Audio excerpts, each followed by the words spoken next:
So market, as we have discussed yesterday also, remained within a range, lower range 16,000, upper range 16,150 to 16,250 is only there till it gets resolved. तब तक कोई मतलब नहीं है सोच के बैंक निफ्टी से 35,000, 35,500 उसी रेंज में. तो हाल फिलहाल के लिए तो ये है. So we have Aditya over here. Yeah, Aditya, you were waiting. You have a question or? हाँ, नमस्ते सर, जय हिंद सर. क्वेश्चन ये है सर, एनालिसिस सही हो रहा है मेरा, हम ट्रेड डाल भी पा रहे हैं, एंट्री भी मेरा ठीक है, लेकिन सर हम प्रॉफिट में राइड नहीं कर पा रहे हैं. पुराना जो लॉस है वो अभी तक मतलब उससे उबर नहीं पा रहे हैं, तुरंत निकल जा रहे हैं. इसके लिए क्या करे सर? इसके लिए बेस्ट है, एक ही काम करो, पुराना लॉस में पकड़ लो कि स्कूल में फीस देके आए थे, ठीक है, स्कूल कॉलेज में की 1.5 फीस देके आए थे हम लोग, तो फीस का पैसा भर दिया है. अब जो भी आपका चल रहा है उससे जिस टाइम फ्रेम पे आपका ट्रिगर हो रहा है स्टॉप लॉस, उस टाइम फ्रेम को थोड़ा बढ़ा दो, 5 की जगह 15 मिनट कर दो, हार्डली की जगह डेली पर आ जाए तो वो पॉसिबल हो जाएगा. मतलब स्टॉप लॉस को जो हम 5 मिनट पे ट्रेड करते हैं उसको 15 मिनट पे अब लगाएं. यस. और ट्रेड एक्यूट मतलब जो एंट्री करते हैं वो 5 मिनट पे करें कि 15 मिनट पे सर? क्या आपके स्टाइल पे डिपेंड करता है, आप कितने एग्रेसिव हो या थोड़ा रुक के ट्रेड ले सकते हो, आपके पेशेंस आपके एग्रेसिवनेस पे डिपेंड करेगा. जय मंशु. आदित्य जी, आप अपने कोई ट्रेड जो करते हैं उसका एक एग्जांपल दीजिए ना. जैसे कोई भी आपने ट्रेड लिया हो उसका एक एग्जांपल दे दीजिए कि भाई मैंने इस टाइम ये ट्रेड लिया था इस भाव पर. हाँ, वो एक एग्जांपल दे दीजिए तो आपको जितने भी यहाँ पे स्पीकर थे वो अच्छे से एक्सप्लेन कर सकेंगे. जैसे सर आज निफ्टी में हम सुबह में इंतजार किए पुट साइड का, हमको मतलब अपना ट्रेड हमको पुट ही लेना था. हम माइंडसेट किए हुए थे कि कुछ ऐसा हो रहा है कि ऊपर नहीं जाएगा, तो हम लॉन्ग साइड में एंट्री नहीं किए जब गैप डाउन खुला तो मार्केट. लेकिन जैसे रेजिस्टेंस पे आके जो नीचे जाने लगा मार्केट, यहाँ 16,150 के लमसम में, तो उस समय सर 16,200 का हम पुट बाई किए. हम 16,200 का पुट बाई किए, लेकिन 2-3 कैंडल के बाद हम उसको बुक कर लिए. हमको लगा कि अब यहाँ से फिर बाउंस बैक आएगा क्या, मतलब ऐसा मतलब चल रहा था मेरा एंट्री, जबकि हम एकदम टाइम पे 5 मिनट का कैंडल जो 11:10 में हम एंट्री किए थे. लेकिन सर वही हम उसको मतलब ऐसा मेरे साथ 2-3-4 ट्रेड में हो चुका. अदानी में भी सर हम कल ब्रेकआउट उसका पकड़े थे, लेकिन हम उस एसएल उसमें ट्रेल किए और फिर एसएल हिट करके और वो चला गया. हमको बस मिनिमम प्रॉफिट हुआ. फिर दोबारा हम एंट्री के लिए सोचते रह गए कि अब एंट्री करें, अब करें, फिर कहें कि नहीं छोड़ दो, दूसरा देखेंगे. ऐसा हो रहा है सर. फिर दोबारा जो 2:45 में एंट्री बनाया है हम नहीं लिए हैं पुट में. फिर हमको लगा है कि पता नहीं क्या होगा, कॉन्फिडेंस थोड़ा सा लो हो गया था. ठीक है, बिल्कुल आपके बात समझ गए जी. सो फेविलो, if you can put some light on what he said. एक सेकंड, मैं एक सिंपल चीज बोलता हूँ. अपने को जो लगता है ना वो लगने वाली फीलिंग पहले आता है. जो चार्ट बोल रहा है ना, भले 2-3 कैंडल लगे थे, तो इसलिए बोला 5 की जगह 15 मिनट कर लो. आप इनिशियल स्टॉप डिसाइड कर लो. अगर पूरे दिन में इनिशियल स्टॉप लॉस हिट नहीं हो रहा तो उसको राइट करते चलो, ठीक है. क्योंकि मार्केट कब चलेगा, 2 बजे चलेगा, 1 बजे चलेगा, 12 बजे चलेगा कि 3 बजे चलेगा, किसी को नहीं पता, ठीक है. तो आप वो जो इनिशियल स्टॉप है उसको थोड़ा कम कर लो चाहिए तो कि भाई लॉस कम हो जाए, प्रॉफिटेबल में आने लगे तो कॉस्ट से थोड़ा 10-20 पॉइंट ऊपर स्टॉप लॉस रखो. फॉर एग्जांपल निफ्टी की बात कर लो, तो ऐसे क्या आप पूरा जो ट्रेंड चलेगा ना दिन भर का, वो ट्रेंड के साथ रह जाओगे आप. तो आपका जो लॉस इनिशियल लिया, फॉर एग्जांपल 50 पॉइंट का स्टॉप लॉस लिया, उसको 10 पॉइंट भी कर दिया तो हमारा लॉस तो फिक्स हो गया ना. तो उसको उस तरीके से ट्रेड करते चलो. क्या माइंड मेंटली सेटअप कर लो, पूरे टाइम स्क्रीन के सामने बैठे हो, देख लो 5-10 मिनट की कैंडल में क्या हो रहा है, 2-3 कैंडल देख लो कंटिन्यूस क्या फॉर्म हो रहा है, कंटिन्यूस हाई बना रही है. सेम टाइम आप आर्ली में भी जाकर चेक करो, आर्ली में वो कंफर्मेशन आ रहा है कि नहीं आ रहा है. अगर आर्ली में भी कंफर्मेशन आ रहा है अपसाइड का, फॉर एग्जांपल आपने पुट लिया था, तो आपको पोजीशन से एग्जिट करना था. वरना पोजीशन से एग्जिट करने का कोई वो था नहीं कि पोजीशन से एग्जिट किया जाए. जी सर, मतलब स्टॉप लॉस ट्रेल कर लेते हैं तो भी हिट हो जाता है. और वाई चार्ट देखते हैं सर लाइव, जो आई चार्ट का सब्सक्रिप्शन है उसमें और डर बढ़ जाता है हमको. आप ट्रेल करो ही, सिंपल है, आप ट्रेल करना बंद कर दो. आप इनिशियल स्टॉप डिसाइड कर लो, उसी के साथ दिन भर बैठे. ठीक है सर. ठीक है, धन्यवाद सर। राइट, एक दिन ऐसा ट्रेड लेके देखो क्या होता है, 11वें दिन वापस आके हमें बताना, या 10 ट्रेड के बाद 10वें ट्रेड में आके बताना कि चल रहा था कि नहीं चल रहा। देखो मार्केट अभी कम वॉलेटाइल है, उतना वॉलेटाइल नहीं है, पहले बहुत वॉलेटाइल था कि दोनों तरफ के स्टॉक उड़ रहे थे। अभी वॉलेटिलिटी रिड्यूस हो गई ना, तो थोड़ा सा स्टॉप लॉस बढ़ा भी ले लोगे ना, पोजीशन साइजिंग कम करके चलो। एक साथ नहीं पोजीशन सर एक लॉट से ऊपर नहीं काम करते हूँ सर, एक लॉट से स्टार्ट किया है सर बस। ठीक है सर, धन्यवाद सर, हम ट्राई करते हैं सर आपकी बात को।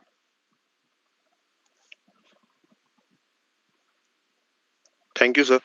ओके ओके आदित्य भाई, तो जिसका हो जाएगा wanted to add something in this. मैं ये चीज बोल रहा था कि जिसका हो जाएगा मैं रिमूव कर दूंगा, तो मैं और लोगों को ऐड कर पाऊंगा धीमे धीमे करके। तो डोंट फील बैड कि आपको रिमूव कर दिया है। ओके रणवीर, यू से समथिंग? नहीं सर, मैं उस टाइम पे बस वही पूछा था, पोजीशन साइज और वही स्टॉप लॉस के लिए। और अगर एक बार स्टॉप लॉस हिट हो जाता है, अगर फिर भी आपका मतलब स्पेशली ट्रेलिंग स्टॉप लॉस, और अगर उसी साइड में जा रहा है ट्रेड वापस, तो वापस घुस जाओ ना, किसने मतलब कोई दिक्कत थोड़ी है उसमें दोबारा ट्रेड लेने में। स्टॉप लॉस तो ओवरऑल हमारे को बहुत बड़ी दिक्कत से बचाने के लिए ही है। फिर वापस अगर फिर वही ट्रेड मिलता है, आज स्टॉप लॉस मेरे भी हिट हुए, बट ट्रेलिंग थे क्योंकि उसके बाद सेम डायरेक्शन जा रही थी, वापस मैंने उसी में ले लिया। Nothing, stop loss doesn't tell us कि भाई आपका ट्रेड बहुत गलत हो गया। स्पेशली ट्रेलिंग स्टॉप लॉस में भी क्या होता है, कई बार हम ज़्यादा क्लोज ले जाना चाहते हैं ट्रेलिंग में, ताकि एक बार फेवरेबल हो जाए तो उससे दिक्कत ना आए। हिमांशु भाई, आप कुछ बोलना चाहते हैं? नहीं, जो अपना टॉपिक चल रहा था इसमें मैं एक सबका इनपुट लेना चाहूँगा, अमित का, फजलू का, आपका भी।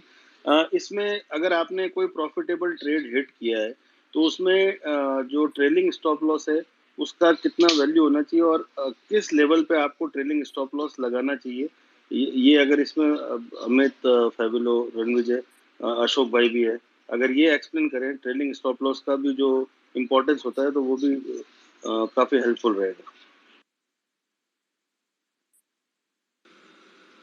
हिमांशु भाई, मैं एज सच दो चीज इंश्योर करने की ट्राई करता हूँ, खासकर जब अगर मेरे स्टॉप लॉस जितना ही, मान लीजिए 1:1 अगर स्पेशली आ गया है मेरे फेवर में ट्रेड, तो मैं ज़रूर स्टॉप लॉस को अपने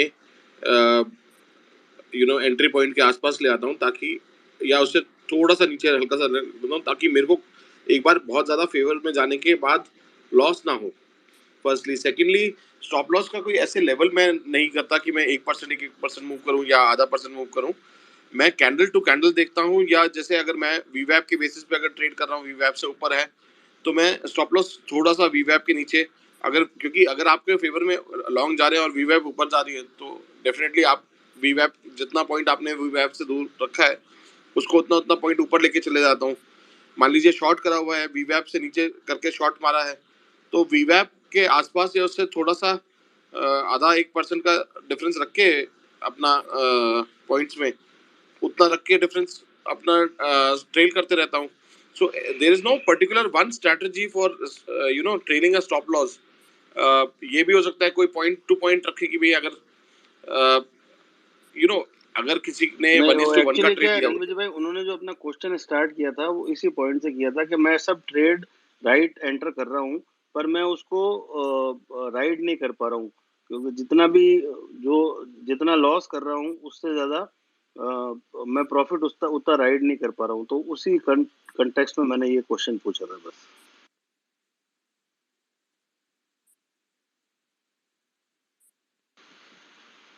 Yes, Ashu, you want to say something? Please go ahead. Sir नमस्ते, आशु बोल रहा हूँ सर। मैं आवाज आ रही सर मेरी? थोड़ा सा डिस्टरबेंस। हेलो, आवाज आ रही है सर मेरी अब? Yes, it's audible, but there's a little disturbance है। सर मुझे एक्चुअली ये पूछना था, मुझे कुछ पूछना था सर। मतलब एक्चुअली मैं ऑप्शन बाइंग करता हूँ, तो मेरे साथ प्रॉब्लम क्या आती है कि एक तो मुझे स्टॉप लॉस समझ में नहीं आता कि अगर मैं थोड़ा पास का लगा देता हूँ तो वो हिट हो जाता है, और लॉस मतलब अगर 300 रुपए की कॉल है तो मैं उसे 150 तक लॉस में तो ले जाता हूँ, और कि मुझे लगता है कि हाँ मेरा व्यू सही है तो ये रिकवर हो जाएगा। लेकिन वो 300 से 305 पे आता है, मैं बुक करके निकल जाता हूँ। मतलब प्रॉफिट जो है ना, मैं प्रॉफिट ज्यादा बुक नहीं कर पाता। मतलब मुझे ऐसा लगता है कि ऐसा ना हो ये कम हो जाए, और जब वो कम होता है तो आधा भी हो जाता है तब मुझे लगता है कि चल बढ़ जाएगा, कोई बात नहीं, रखे जाओ। लेकिन जब वो बढ़ता है तो मैं उसको समझ में नहीं आता कि मतलब उसको कैसे मैं करूं कि हाँ मैं प्रॉफिट को ले पाऊं। तो ज्यादा प्रॉफिट नहीं ले पाता मैं। सर ये आपके आपके साथ नहीं, 90% लोगों के साथ यही प्रॉब्लम होती है। Amit, if you can explain, वो ज्यादा बेटर रहेगा। इफ यू कैन यार एक्सप्लेन डिटेल। तो ऑप्शन बाइंग में एक चीज भी देखो कि ओपन इंटरेस्ट जो आपने ऑप्शन खरीदा है, चाहे कॉल का खरीदा चाहे पुट का खरीदा, ओपन इंटरेस्ट में क्या रिएक्शन आ रहा है, आपके फेवर में जा रहा है नहीं जा रहा। अगर फेवर में नहीं जा रहा इनिशियल 1 घंटे में भी तो उस पोजीशन को एग्जिट कर जाओ एक बार, भरोसे में ट्रेड मत करो, as simple as that.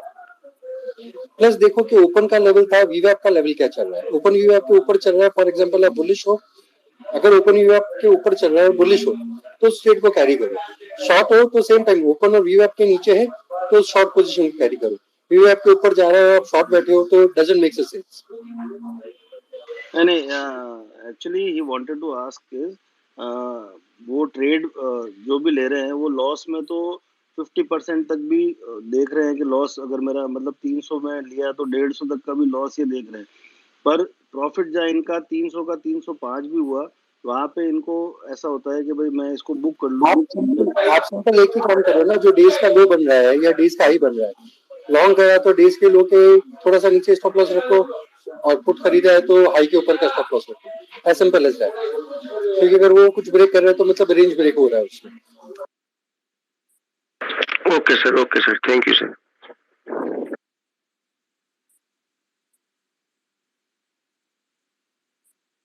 So let's take view from Ashok first, then Himanshu your views. बहुत टाइम बाद आया यूरोप से, तो Ashok what's your view about market?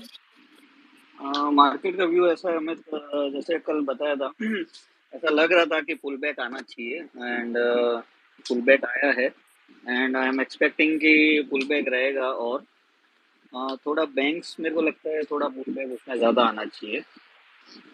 तो लगता है 34,600 700 level we can see. Support में 35,050 अच्छा सपोर्ट है, उसके नीचे तो 250-300 पॉइंट का जगह खुल जाता है। एंड निफ्टी में सपोर्ट है आपका 16,050 के आसपास था, उसके नीचे 100 पॉइंट का जगह है। Expect a range bound with pull back, bias negative. Ashok भाई, any stocks you are tracking on the long और शॉर्ट साइड? स्टॉक्स तो हिमांशु भाई मैंने देखा नहीं है, because I came home just now in half an hour back, so I have not seen anything yet.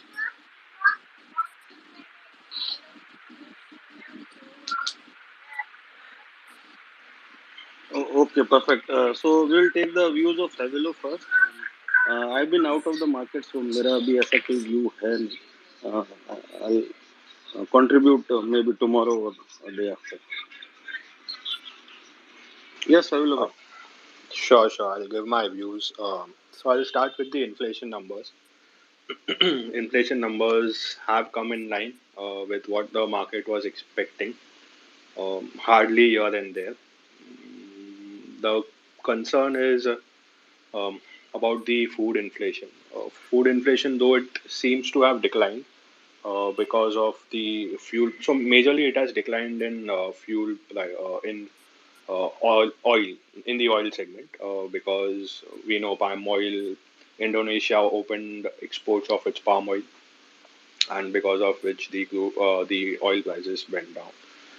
But vegetable prices, milk prices, the meat and fish prices, eggs prices have actually risen.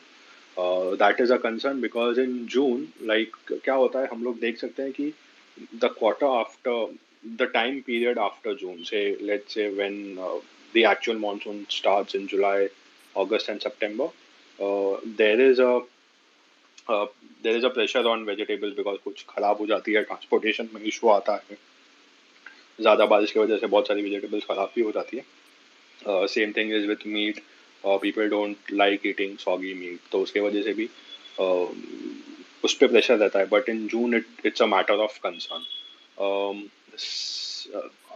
Considering okay, so coming back to what the inflation expectations are in the future, RBI has still said that it expects the next quarter inflation to be around 7.4, 7.5 level. So this quarter it was same, and it expects that the inflation will reach between, like, it will reach 6.5 levels in Q4. And in March FY23, it will be first time it will come below 6%. Um, Taking this into consideration, what effect will it have on the RBI policy when the RBI meets in August? क्योंकि तब तक जब वो 2 अगस्त को meet होगा, MPC meet होगा, तब तक जुलाई का इन्फ्लेशन नहीं आया होगा, तो mostly they will consider June as the primary base for any decision making. Uh, in current scenario, RBI policy is much more dictated by what is happening in the world rather what is happening in India. In India, such kind of inflation for some amount of time is very normal. हम लोग ये आज से नहीं, ये बहुत time से देख रहे हैं. I'm not saying it's good, but we are somewhat used to it. But this time the inflation is because of outside factors, and RBI policy is dictated, or rather I would say dependent on what Fed would do in its meeting in July after US inflation comes tomorrow evening. Also, IIP numbers have come in, that is the Industrial Production Index. Numbers are show a very healthy rise. That is because of the low base that we had last May. We were going through the Delta wave. उसके वजह से इन क्या बोलते हैं, numbers बहुत अच्छे आए हैं. Manufacturing has gone up, but in that I have a concern over there कि जो अपना non durable goods है, for example consumer non durable goods like soaps है, pastes है, ये सब जो चीजें हैं, that is not being consumed in the rural areas. And if you go to मतलब आप HUL के जो मैनेजिंग डायरेक्टर है, उनका भी 1 महीने पहले का इंटरव्यू सुनोगे, so he also has said that rural demand has not yet picked up. One more report that I was reading is that जो real estate prices, real estate की जो सेल्स है in tier two tier, like, या फिर बोलो कि affordable housing की, that has also fallen. So whatever real estate has been sold in past 3 months, 26% has been affordable, and 74% has been in the premium segment. So these 2-3 points are a matter of concern for me.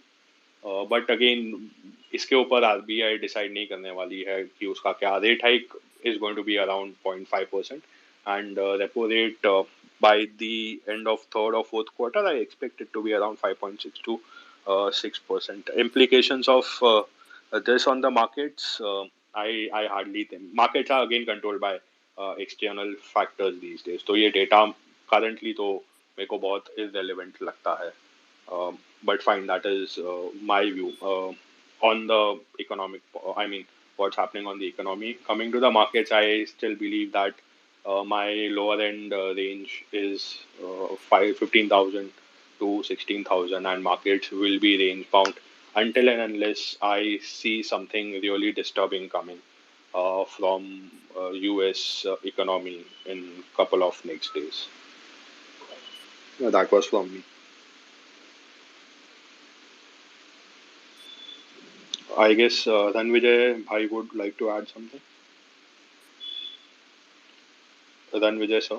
नहीं Fabio, आपने सारा बोल ही दिया है. Secondly, external factors जो आप बोल रहे हो, सी इवन एक्सटर्नल फैक्टर्स के अलावा एक चीज what we have to understand is, जो हमारे को कमेंट्री दे दी जाती है या जिसका एंटिसिपेशन हो जाता है, या जो नोन फैक्टर्स हैं, market always usually discounts it already.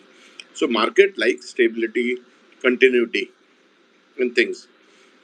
खराब हो रही है पता है, अच्छी हो रही है पता है.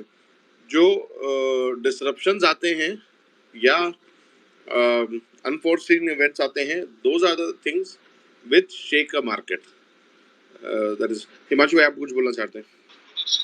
रणविजय भाई, एक्चुअली मैं उसी में ही कंटिन्यू कर रहा था।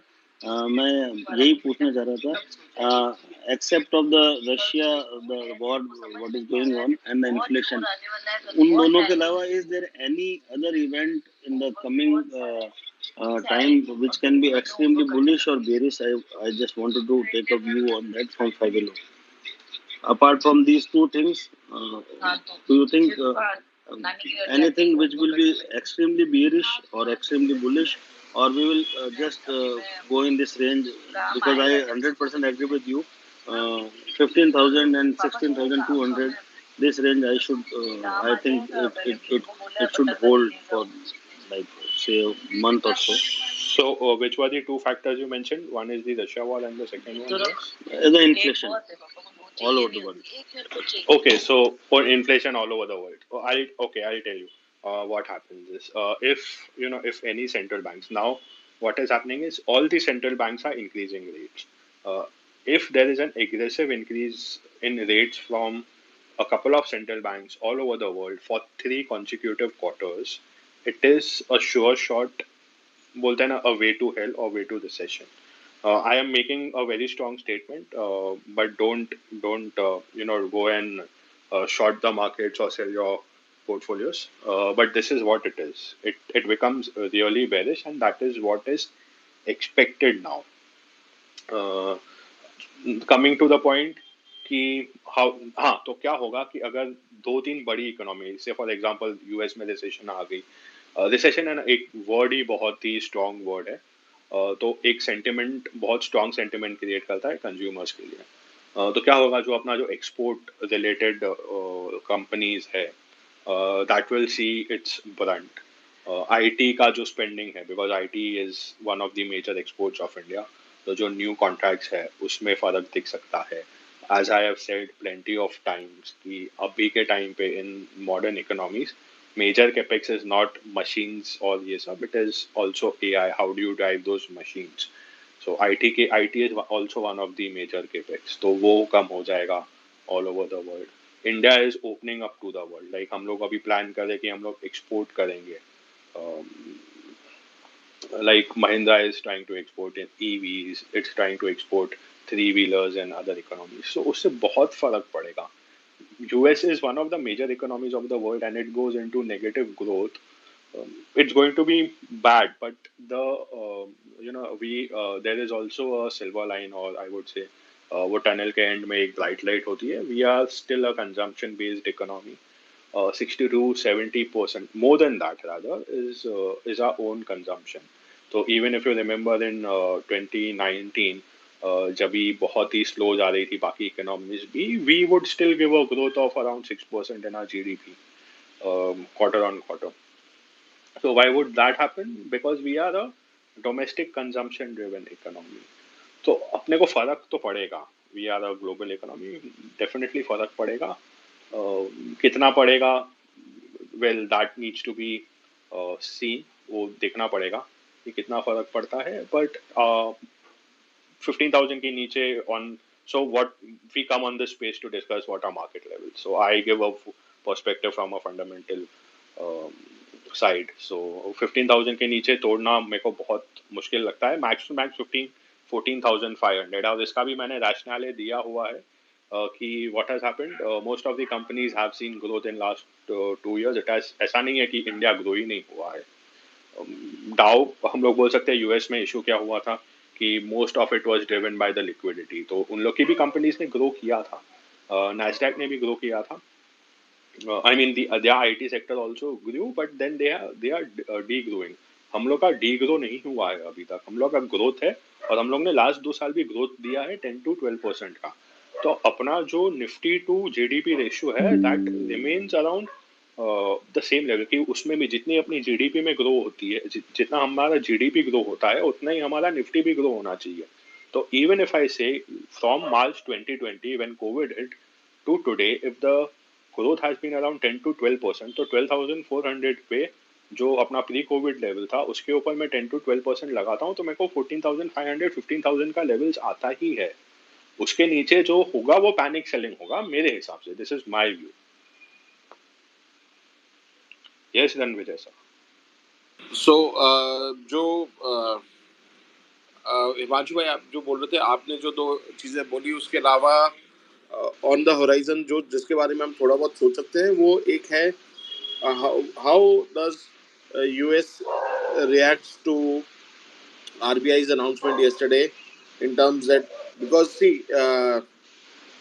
till now you know what has happened is that okay, we are buying oil from crude from Russia, coal from Russia, but there has not been much of an adverse effect to us in that. Firstly, from US or Europe, they might be saying something, but they are not doing anything majorly against that. So yesterday when RBI said, you know, rupee convertibility or trade in rupee, international trade in rupee, the first few countries expected to do that or want to do that are Russia and Iran. So what will be the reaction of US? That we don't know much about. That can be one of the events which can be looked at differently.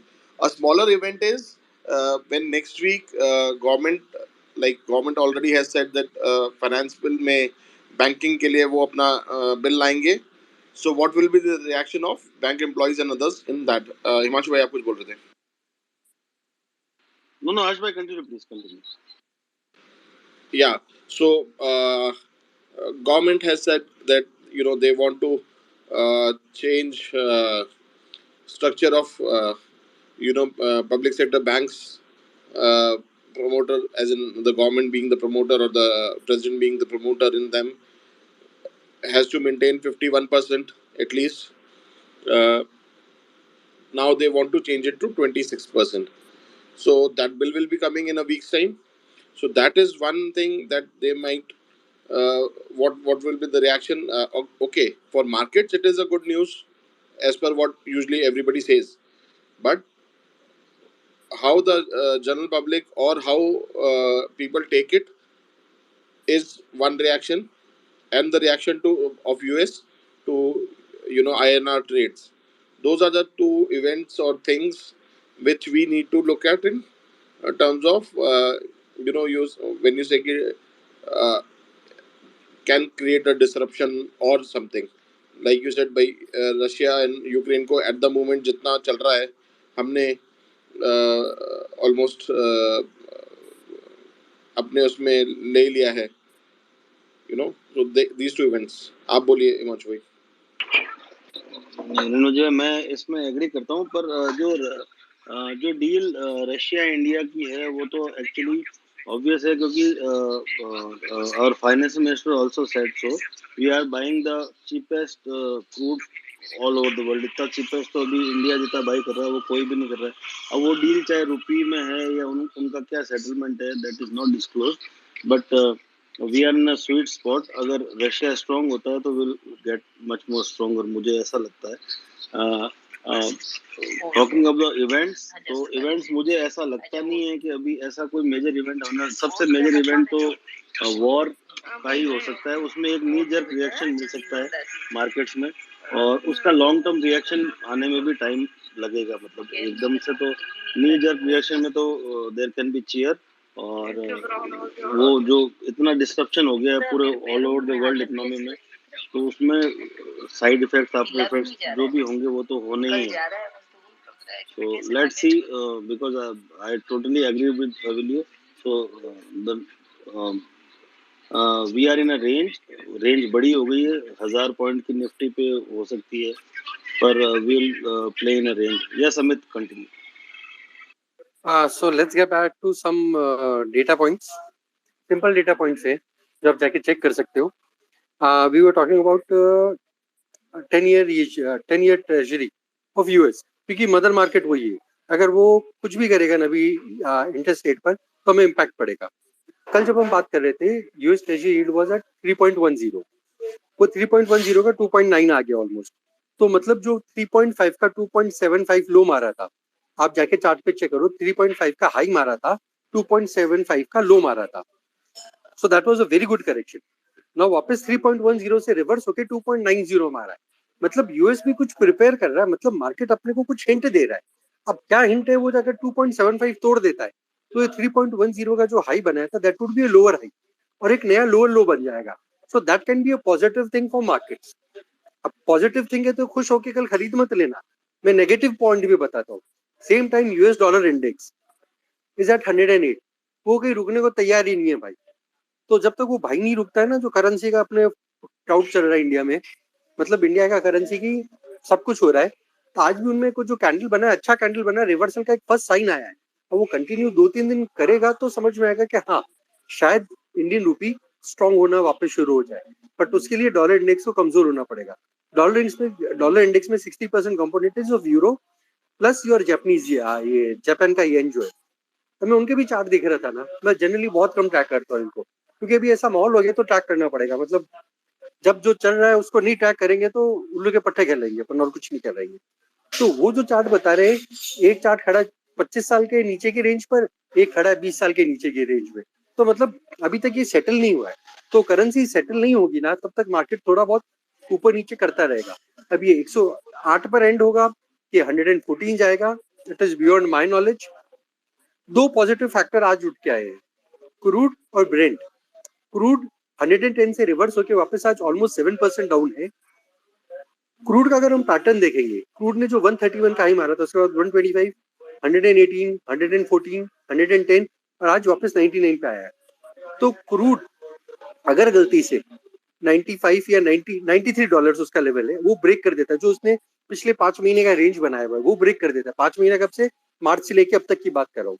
मतलब जब ये Russia का war चालू हुआ था, जो top बनाया वहां से लेके अब तक अगर मैं पकड़ता हूँ, अगर क्रूड 93 के नीचे आ जाता है या 90 के नीचे आ जाता है, मोटा मोटी 90 पकड़ लेते हैं, एग्जैक्ट नहीं पकड़ते कि हाँ भाई 90 के नीचे हम कंफर्ट हो जाएंगे, 2-3% में कोई फर्क नहीं पड़ना, क्योंकि वो वापस बाउंस ही मार देगा। अगर क्रूड वो चीज कर देता है तो that will be again positive for India. मतलब जो फॉर एग्जांपल रशिया अपने को 90 की जगह $60 में दे रहा है, तो रशिया उसमें और डिस्काउंट करके देगा कि भाई तू ले जा जो करना है। उस टाइम रशिया के लिए वॉर कब हेल्पफुल है, जब जब तक उसका ये अपना क्रूड का प्राइस 100 के ऊपर है। 100 के नीचे आते ही ना वो भी थोड़ा डब्ल्यू हो जाएगा। एंड जो बात कर रहे थे, जो डेटा पब्लिक डोमेन में है उसके हिसाब से 10% we are exporting directly from Russia and that is probably getting settled from rouble.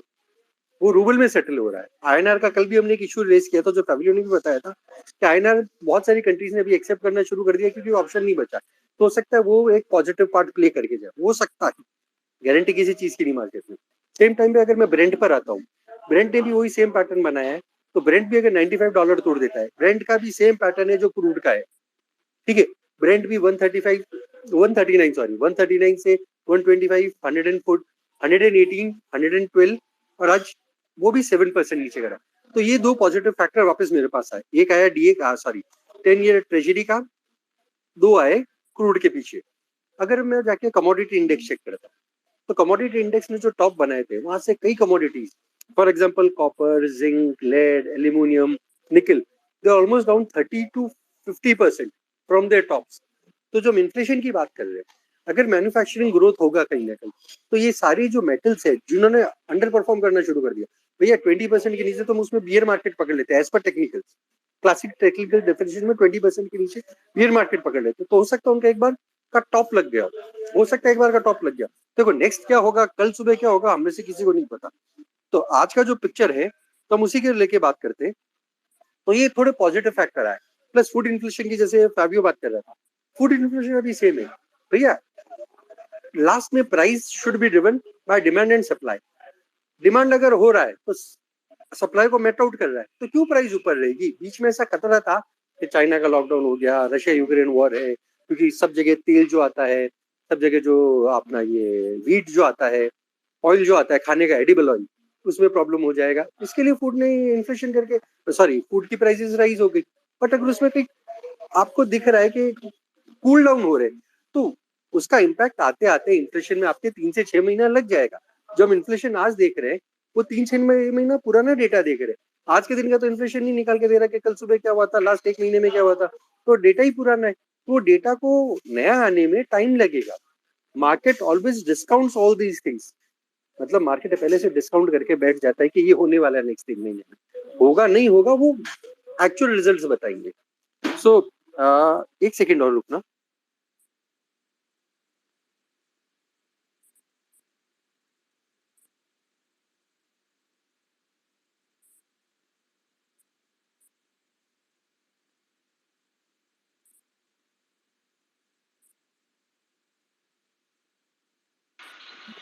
Two more points I'll like to add over here is emerging equity market का जो इंडेक्स चलता है that is down 33%, मतलब वो 2 साल के लो पर चल रहा है।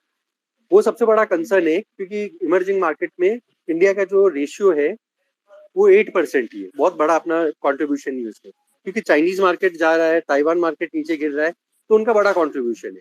बट सेम टाइम में इंडी ट्रैक करता हूँ। INDY is nothing but India का जो निफ्टी 50 का ETF है that is traded at US market, that is down 22%। आज के दिन की बात कर रहा हूँ, जबकि निफ्टी इज डाउन ऑलमोस्ट 16%। तो ETF एक सिग्नल दे रहा है कि यहाँ से भी सेल ऑफ आ सकता है। अब ये सारे पॉइंट कंसिडर करके डिसीजन फाइनल आपको लेना है कि आपको लॉन्ग करना है, शॉर्ट करना है। देखो इंट्राडे ट्रेड करना अलग चीज है, 50 पॉइंट के स्टॉप लॉस के साथ ट्रेड करना अलग चीज है, बट एक लॉन्ग टर्म व्यू कि भैया मेरा पोर्टफोलियो क्या क्या करना है, नेक्स्ट 3-6 महीने क्या लगता है, तो बहुत सारे पॉइंट कंसिडर करने पड़ेंगे। इंट्राडे के लिए तो सिंपल है कि भैया ये लेवल नीचे का पकड़ लो, ये लेवल ऊपर पकड़ लो, आपका काम हो जाएगा। बट ओवरऑल जब हम सोचते हैं कि भैया मैं पोजिशनल ट्रेड लेके बैठू, जहाँ मुझे 2000 पॉइंट का रैली ऊपर में नीचे में जहाँ दिखे वो मैं कैप्चर कर सकता हूँ कि नहीं कर सकता। 2000 में से लास्ट में आने के 1200 से 1500 पॉइंट की मैक्सिमम, पूरा टॉप टू बॉटम 99% लोग नहीं पकड़ सकते। कोई भी देना या तो झूठा है या वो भगवान है, as simple as that. Yeah, I've seen so many hands getting raised. I just wanted to add one point. The euro and the dollar जो parity आज हो गई है 1:1, that is also not a good sign for the world economy, because after I think 25 years में ये first time हुआ है. So I just wanted to add this point. 1-to-1 parity is not good for the world markets और हमारे लिए भी नहीं है. So that was just my point. Yes, Fabio, please. No, I mean Amit bhai spoke on the Indie index. ये जो ETF है, sorry I don't track, मतलब मेरे को ऐसी कोई ज़रूरत नहीं पड़ी है कभी। This is denominated in dollars और जो अपना है dollars. तो if that is 22% down, right? US में listed है वो, हाँ। हाँ, so that the 22% versus the 16% that we are, the 3-4 % जो भी हम लोग, that could be the वो currency factor, yes. तो वही तो, so it's at par, right? There's nothing, मतलब it's not leading me to, or it's not giving me any leading indication. अभी कैसा होता है, अगर ETF में सेलिंग है, फॉर एग्जांपल 100 मिलियन का सेलिंग आया, फॉर एग्जांपल आज रात को 100 मिलियन का सेलिंग आता है, तो कंपलसरी उसको मैनेजर को अच्छा लगे नहीं लगे, मैनेजर को कितना भी अच्छा निफ्टी लगेगा, उसको कल 750 करोड़ का इंडियन रुपी टर्म्स में माल बेचना पड़ेगा। हाँ, वो पता है। उसके पास कोई ऑप्शन ही नहीं है, उसको बटन दबाना ही है। Right. Got it. Yes, thank you. So Divakar, you have raised your hand. Divakar.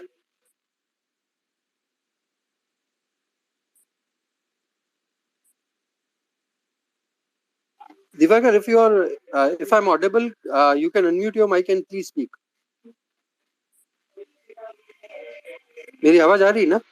हाँ, yes. अब you can audible to me? हाँ, मेरा कंसर्न इतना सा है, सिंपल सा है कि हम लोग मार्केट के बहुत सारी गिमिक्स की बात करते हैं इंट्राडे लेवल की बेसिस के ऊपर। उसके लिए मैं एग्री करता हूँ कि रुपीस ऊपर जा रहा है, हमारा बॉन्ड नीचे आ रहा है, आप इन्फ्लेशन ऊपर जा रहा है, लेकिन आप समझो हमने 12 के DXY एट द 112 उस लेवल को भी मेंटेन किया है, तो आज फियर किस बात का? पहली बात। सेकंड, उनका इकोनॉमी 112 कब गया? रिसेंट टाइम में नहीं, रिसेंट टाइम में नहीं क्या, हम लोग उससे पहले गए थे 2000 से पहले। तो वो 20 साल पुरानी बात है ना, अभी 20 साल पुरानी। हाँ, मैं वही कह रहा हूँ, हम लोग जब डेटा को कंपेयर करते हैं तो हम टाइम फ्रेम को भूल जाते हैं कि आज से 20 साल पहले ये हुआ था, आज से 10 साल पहले ये हुआ था, आज 15 साल पहले ये हुआ था, क्योंकि इंफॉर्मेशन का फ्लो इतना फास्ट हो गया है कि आपको उस बात को जज करने का टाइम ही नहीं मिलता कि ये कब हुआ और कैसे हुआ। सेकंड थिंग, उनका इकोनॉमी है, उनका इन्फ्लेशन है, जिसको हम लोग, मेरा एक सिंपल पॉइंट है जिसको आप लोग शायद आज की तारीख में you will not accept all this. Acceptance ratio means America के इन्फ्लेशन से मेरी इकोनॉमी का कितना परसेंट एक्सेप्टेंस होता है। आज से 20 साल पुरानी बात करूं 80% होता है, आज से 10 साल पुरानी बात करूं तो 70% होता है। अगर आज की बात करूं मेरे को 40% भी फर्क नहीं पड़ता भाई, सिंपल सी बात है भाई। वो अपनी इकोनॉमी से लड़ रहे हैं, हमारा कंसर्न क्या है कि हमारा ट्रेड करेंसी जो है ना वो उन पे डिपेंडेंट है। That's my point of view. हम लोग आज भी जो CPI कंज्यूमर प्राइस इंडेक्स जो डेटा आया है, या आज से 1 हफ्ते पहले आया था या 2 हफ्ते पहले आया था, हम लोग पीक आउट कर गए इन्फ्लेशन को, लेकिन अमेरिका अभी भी पीक आउट नहीं किया है। लेकिन हम आज उनके डेटा को डिपेंडेंट करके हम लोग अपने मार्केट की बात करते हैं, या आने वाले 2-4 दिन, महीना, 15 दिन, 20 दिन उसकी बात करते हैं, बिकॉज हम लोग डिपेंडेंसी रेशियो के ऊपर फोकस ही नहीं करते कि डिपेंडेंसी रेशियो कितना है भाई। ठीक है दिवाकर, आपके पास ये डेटा का कुछ है बैकग्राउंड? हाँ तो बिल्कुल मेरे पास डेटा है। I will send Excel sheet to you sir tomorrow in the morning. हाँ मुझे व्हाट्सएप पे भेज देना ना प्लीज। बिल्कुल, मैं बिल्कुल एक्सेप्ट, मैं वही कह रहा हूँ, हमको डिपेंडेंसी रेशियो पे बिलीव करना है कि हमारा डिपेंडेंसी रेशियो कितना है। ये बहुत इंपॉर्टेंट डेटा है जिसको हम लोग इग्नोर करते हैं। मैं अभी डेटा के साथ नहीं आया, आई एम सॉरी, लेकिन मैं मेरे को ये भी क्वेश्चन था डिपेंडेंसी रेशियो में, मतलब आप किस फैक्टर को पॉइंट इन कर रहे हैं, मतलब dependency as in what, imports, exports, everything सब एज ऑफ नाउ। आज से अगर हम 10 साल पुरानी बात करें तो वी आर एक्सपोर्ट इकोनॉमी हम लोग, लेकिन वी आर एग्रीकल्चर इकोनॉमी। लेकिन आज हम लोग क्या हैं, आज पूरी दुनिया को क्या जरूरत है, आज आप जैसे ही रशिया यूक्रेन का वॉर शुरू हुआ, इमीडिएटली पल्सेस, ग्रेन्स, सबका शॉर्टेज हो गया और आज हम लोग हाई वैल्यू पे आ गए। इसका मतलब ये नहीं है कि हम आज से 10 साल बाद भी इसी वैल्यू पे रहेंगे, नहीं, बात वो नहीं है। Sir sorry to interrupt you, मेरी समझ तो ये है कि we are more capable in IT। अगर US की बात करें तो वहाँ जो एक्सेप्टेंस रेशियो बात कर रहे हैं आप, so IT we are selling more. मैं अगर आपको डेटा दूंगा ना, मैं इसीलिए बोला ना कि आज मैं एक्सेल शीट के साथ में नहीं आया था, मैं एक्सेल शीट के साथ में नहीं आया था। मैं अमित सर को एक्सेल शीट भेजूंगा। We are the worst in IT industry in across the globe as of now. Okay Diwakar, no issues with that. So Tribhuvan is over here. Tribhuvan भाई,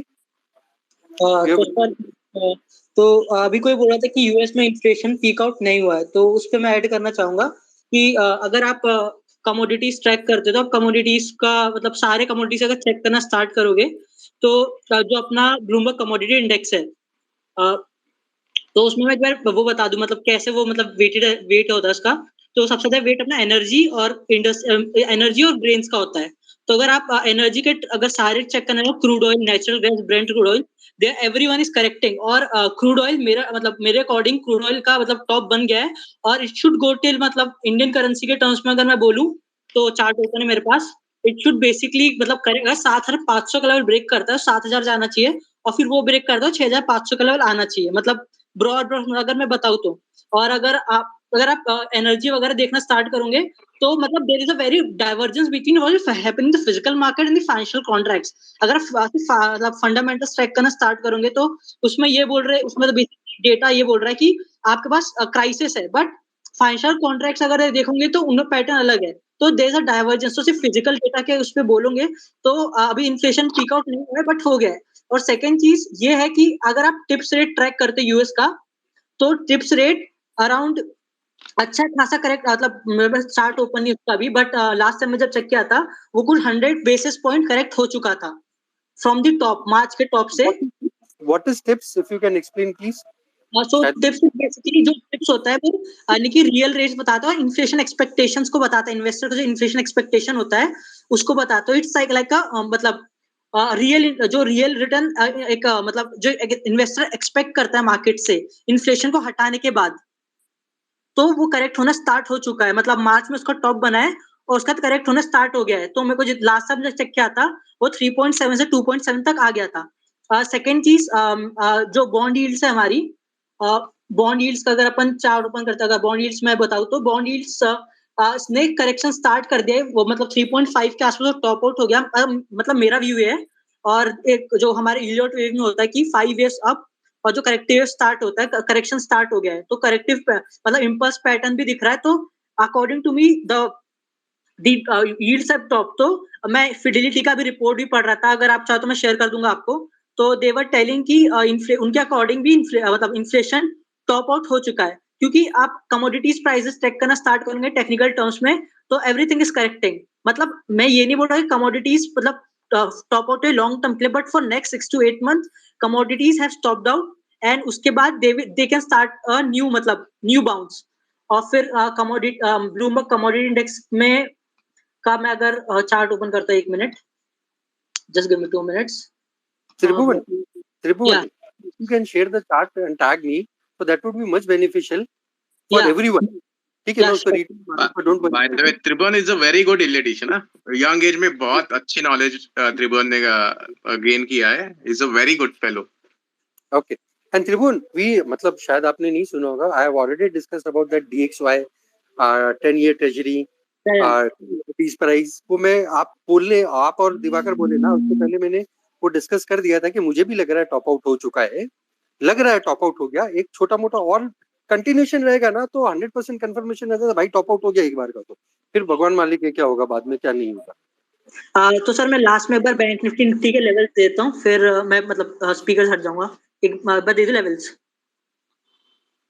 हेलो हेलो या या सो इंट्राडे के लिए मतलब मैं इंट्राडे व्यू बता दिया दैट निफ्टी बैंक मतलब बैंक निफ्टी का। तो अगर बैंक निफ्टी में अगर अपन फ्लैट ओपन होते हैं और आज का लो निकालते हैं तो पहला टारगेट अपना होना चाहिए 35,950 के आसपास का, और फिर 35,950 से लेकर 34,950, फिर 34,950 से लेकर 34,900 will be no trading zone, क्योंकि वहां से मतलब बाउंस भी आ सकता है। तो अगर 34,900 ब्रेक करते हैं तो उसके बाद अगला टारगेट अपना होना चाहिए 34,830, और 34,830 ब्रेक होता है तो आप 34,750 का टारगेट रख लीजिए, और फिर 34,750 ब्रेक होता है तो 34,600 आ जाएगा। और अगर अपन फ्लैट ओपन होते हैं, if you open somewhere between, अगर 34,200 के आसपास ओपन होते हैं तो मार्केट वोलेटाइल हो सकता है, क्योंकि मार्केट में इतना स्ट्रेंथ नहीं होगा, मतलब मेरे को मतलब स्ट्रेंथ नहीं होगा कि वो ऊपर ब्रेक करे या नीचे ब्रेक करे। तो मार्केट कैन बी वोलेटाइल अगर 34,500 के आसपास अपन होते, क्योंकि ऊपर और नीचे दोनों में इसका एरिया कवर करने को होगा, तो एक बड़ी रेंज में फंसा रह जाएगा मार्केट। और इफ यू ओपन बहुत 500-600 पॉइंट गैप अप यहाँ से, मतलब 35,500 के आसपास, और अपन पहली 5 मिनट कैंडल नेगेटिव बनाते हैं तो पहली नेगेटिव कैंडल के हाई को अपन स्टॉप लॉस बना के बैंक निफ्टी शॉर्ट कर सकते हैं।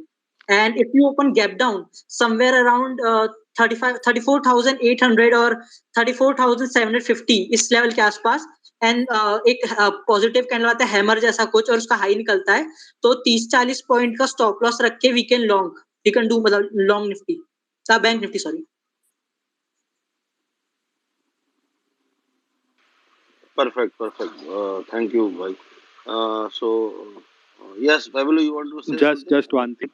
This is for the guys who are listening. TIPS is Treasury Inflated Protected Securities. What happens is जो उनका बेस रेट होता है वो फिक्स्ड होता है, और जैसे जैसे इन्फ्लेशन बढ़ती है उसके ऊपर टॉप अप आते जाता है. So for example base rate is 2%, that is the fed fund rate, और इन्फ्लेशन इज अराउंड 3%. तो टोटल आपको जो कूपन मिलेगा वो 5% के हिसाब से मिलेगा, तो वो इन्फ्लेशन को मिरर करता है. So what he was trying to say is that tips have topped out, मतलब inflation has also topped out. Fabio इसका चार्ट इन्वेस्टिंग पे मिल जाएगा, इन्वेस्टिंग या ट्रेडिंग व्यू पे? टिप्स ये बॉन्ड्स है तो मेरे को ढूंढना पड़ेगा, होना तो चाहिए. मैं जैसे त्रिभुवन अगर इसका कोई चार्ट रहेगा ना ट्रेडिंग व्यू पे या इन्वेस्टिंग पे तो मुझे उसका कोड सेंड कर देना, मैं जाके कल ट्राई करता हूँ. मैं फेड से चेक करता हूँ, फेड के हिसाब भेज दूंगा, मैं फेड से चेक कर लेता हूँ एक बार, वहां से मिलेगा तो भेज दूंगा मैं फेड की वेबसाइट से. investing.com पे एक्चुअली अवेलेबल नहीं है, मैं खुद चेक कर रहा था, इसलिए मैं फेड की वेबसाइट से जनरली चेक करता हूँ या फिर कुछ पेड सब्सक्रिप्शन से वहां से, तो मैं शेयर कर दूंगा आपको। Thank you, Tribune. Valuable input today. So we'll take Harsh view and Jagveer, and then we'll move on. Komal's also. Yeah. On web आपको सिर्फ इंटेंशन चाहिए कि आपको क्या ढूंढना है।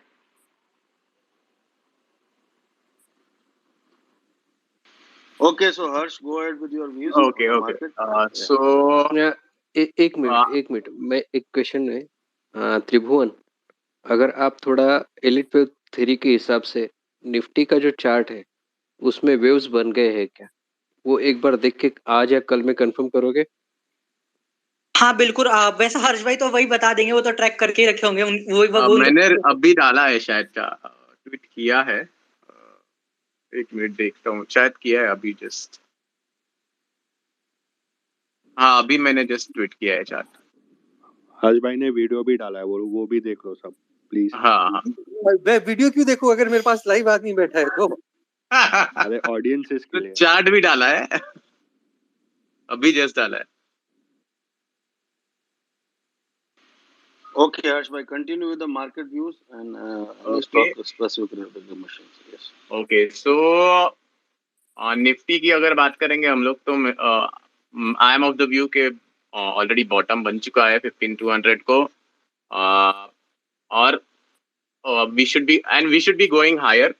तो मैंने चार्ट भी डाला है, जब तक 5930 50 के नीचे नहीं जाता आई will be taking a bullish case. तो अगर कल समझो 16,130 या 50 के ऊपर खुलता है, देन डेफिनेटली 16,030 के स्टॉप लॉस से लॉन्ग कर सकते हैं। On upside I am expecting एक बार 16,200 क्रॉस कर देगा तो फिर अप टू 16,400 500 का जोन है, और मींस ऊपर रेजिस्टेंस कम है बहुत, एक बार 16,200 to 50 क्रॉस कर देगा तो and I am expecting bullish case only because market में वरीज है, इन्फ्लेशन ये वो सब, but market always discounts everything. तो ऑलरेडी हम लोग बात कर चुके हैं कि बॉन्ड यील्ड्स का ड्रॉप हो गया है, और डॉलर अभी है वरी ऑब्वियसली, बट डॉलर में मोमेंटम फेड हो रहा है। डॉलर इंडेक्स में भी देखेंगे या फिर यूएसडी आईएनआर में देखेंगे, यूएसडी जेपीवाई में देखेंगे तो क्लियरली उसका मोमेंटम फेड हो रहा है डॉलर में, डॉलर से अगेंस्ट। सो उसका भी टॉप लगभग होने को है। यूरो यूएसडी में देखेंगे तो बहुत लॉन्ग टर्म साइकिल जो चलते आ रहा है 2008 टॉप से, एक बेरिश साइकिल कंप्लीट होने को आया है। मैं ये नहीं कह रहा कि आज ही खत्म होगा या फिर कल खत्म होगा, लेकिन maybe within 1 week we might complete the cycle bear phase euro USD में। उसका मैं चार्ट डालूंगा बाद में। सो मीन्स ये जो डॉलर का कंसर्न है कि डॉलर इंडेक्स 108 पे है, तो अगर मैं करेंसीज देखता हूँ उसके मेजर, अगर यूरो यूएसडी जेपीवाई, तो उसमें एक साइकिल कंप्लीट होते हुए मुझे दिख रहा है। तो पॉसिबिलिटी है कि डॉलर इंडेक्स रिवर्स करेगा थोड़े ही दिन में। और यूएसडी आईएनआर का भी चार्ट देखता हूँ तो एंडिंग डायगोनल दिख रहा है इन इलियट वेव टर्म्स में। ऑब्वियसली जब तक 78.50 के नीचे नहीं जाता या फिर 78 के नीचे, it will be early to say के टॉप हो रहा है। So I will wait, but बहुत ज्यादा मीन्स जो 85 की बात चल रही है, 88 की बात चल रही है, वो तो मैं मुझे नहीं लगता, डेफिनेटली नहीं लगता मुझे। आई नो मार्केट में कुछ डेफिनेट होता नहीं है, बट काइंड ऑफ पैटर्न्स जो मैं देख रहा हूँ और काइंड ऑफ जो न्यूज चल रहा है मार्केट में, उससे तो डेफिनेटली मुझे एक हिंट मिल जाता है कि अगर पूरा दुनिया बेरिश सोच रहा है, I already had a view in अप्रैल में ही मैंने वो डिस्कस किया था, हम लोग स्पेसेस करते थे कि एक बार 15,700 के नीचे आएगा जहाँ पे पूरी दुनिया बेरिश हो जाएगी, बस वहां पे ही मुझे मेरे साइकिल्स के हिसाब से बुलिश होना है। So that's happening. और बाकी सारे चार्ट्स अगर मैं देख रहा हूँ ग्लोबल, तो यूएस ऑलरेडी मुझे लग रहा है, यूएस मार्केट बोल रहा हूँ, डाउ जोन्स, नैस्डैक, S&P 500, उसके बेरिश साइकिल कंप्लीट होते हुए मुझे ऑलरेडी दिख रहे हैं। और कमोडिटी प्राइसेस ऑलरेडी गिर चुके हैं बहुत सारे, और बॉन्ड यील्ड से वो इंडिकेट हो रहा है कि टॉपिंग हो रहा है।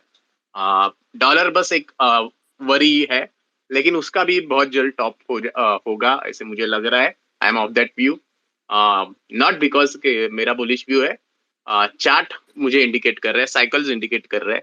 ऑब्वियसली अगर I am wrong, I will change my view, उसमें तो कुछ बात नहीं है। सो अगर हम लोग बात कर रहे कि लॉन्ग जाने की, तो 15900 का स्टॉप लॉस रख सकते हो। अगर आप मीन्स स्टॉक्स भी सोच रहे हो कि मैं लूं कि नहीं लूं, तो 15900 15800 का स्टॉप लॉस से आप जो भी और स्टॉक से उसके स्विंग लोस के स्टॉप लॉस से जा सकते हो लॉन्ग। ज्यादा से ज्यादा स्टॉप लॉस जाएगा ना, उससे तो कुछ नहीं होगा, आपका पूरा कैपिटल उड़ने नहीं वाला, कि ऐसे नहीं होने वाला कि कल लोअर सर्किट लगेगा मार्केट में।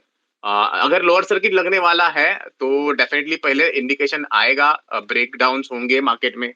तो जब तक 15900 नहीं ब्रेक हो रहा है, 15800 ब्रेक नहीं हो रहा, तब तक तो लोअर सर्किट के चांसेस नहीं दिख रहे मुझे मार्केट में। और फियर बहुत है ज्यादा मार्केट में। और अगर मैं चार्ट देख रहा हूँ तो चार्ट में मुझे फॉर्मेशंस बुलिश दिख रहे हैं। एक 930 के ऊपर जो एक कप एंड हैंडल का ब्रेकआउट आया है वो अभी भी सस्टेन हो रहा है। और वीकली चार्ट पे जो ब्रेकआउट आया है, मैंने लास्ट वीक पोस्ट किया था चार्ट, अप्रैल हाई और अप्रैल हाई 18100 का, और ये बीच में स्विंग आया था 16800 का, वो ज्वाइन करके ट्रेंड लाइन ज्वाइन करेंगे तो उसका ब्रेकआउट आके अभी भी उसके ऊपर ही है मार्केट आज नीचे आने के बाद भी। तो उसका लेवल आता है 15930 के आसपास। तो जब तक वो ब्रेक नहीं हो रहा, डरना क्या है मार्केट में, डरना क्यों है? ज्यादा से ज्यादा स्टॉप लॉस जाएगा ना, उससे ज्यादा तो कुछ नहीं होगा कि आपका पूरा कैपिटल नहीं उठ जाएगा, थोड़ा बहुत स्टॉप लॉस जाएगा मार्केट में। तो स्टॉप लॉस होता है, सबका होता है। सो बस फियर इज इन पब्लिक, लेकिन ऐसे कोई फियर है नहीं मार्केट में, मुझे नहीं लगता। So my view is by on dips, क्योंकि मार्केट सपोर्ट कर रहा है मेरा व्यू। अगर 3 दिन की बात करेंगे हम लोग, तो 3 दिन में हार्डली 240 पॉइंट्स का फॉल आया है, या फिर हम लोग कह सकते हैं कि 1.5% इन 3 डेज। और बेयर मार्केट में इतना छोटा छोटा फॉल होता नहीं है, बड़े बड़े फॉल होते हैं बेयर मार्केट में। सो ऑब्वियसली 5900 के नीचे जाएगा तो मेरा व्यू मैं चेंज कर दूंगा, that is another thing. But जब तक वो नहीं होता तब तक डरना क्या है, स्टॉप लॉस से हम लोग काम करेंगे। सो tomorrow if we go above 16150 I am going to go long। और स्टॉक पैसिफिक बहुत सारे चार्ट्स में ब्रेकआउट आ रहे हैं, अदानी ग्रुप में है, बहुत सारे कैपिटल गुड्स में है, ऑटो में थोड़ा रिट्रेसमेंट आ सकता है, बट ओवरऑल सेक्टर्स वाइज बहुत सारे सेक्टर्स में स्ट्रांगली होल्ड कर रहे हैं। मिड कैप स्मॉल कैप में भी थोड़ा थोड़ा ब्रेकआउट्स आने लगा है। सो विल सी कि क्या होता है, 15900 के नीचे जाता है कि नहीं जाता है, या 16200 के ऊपर जाता है।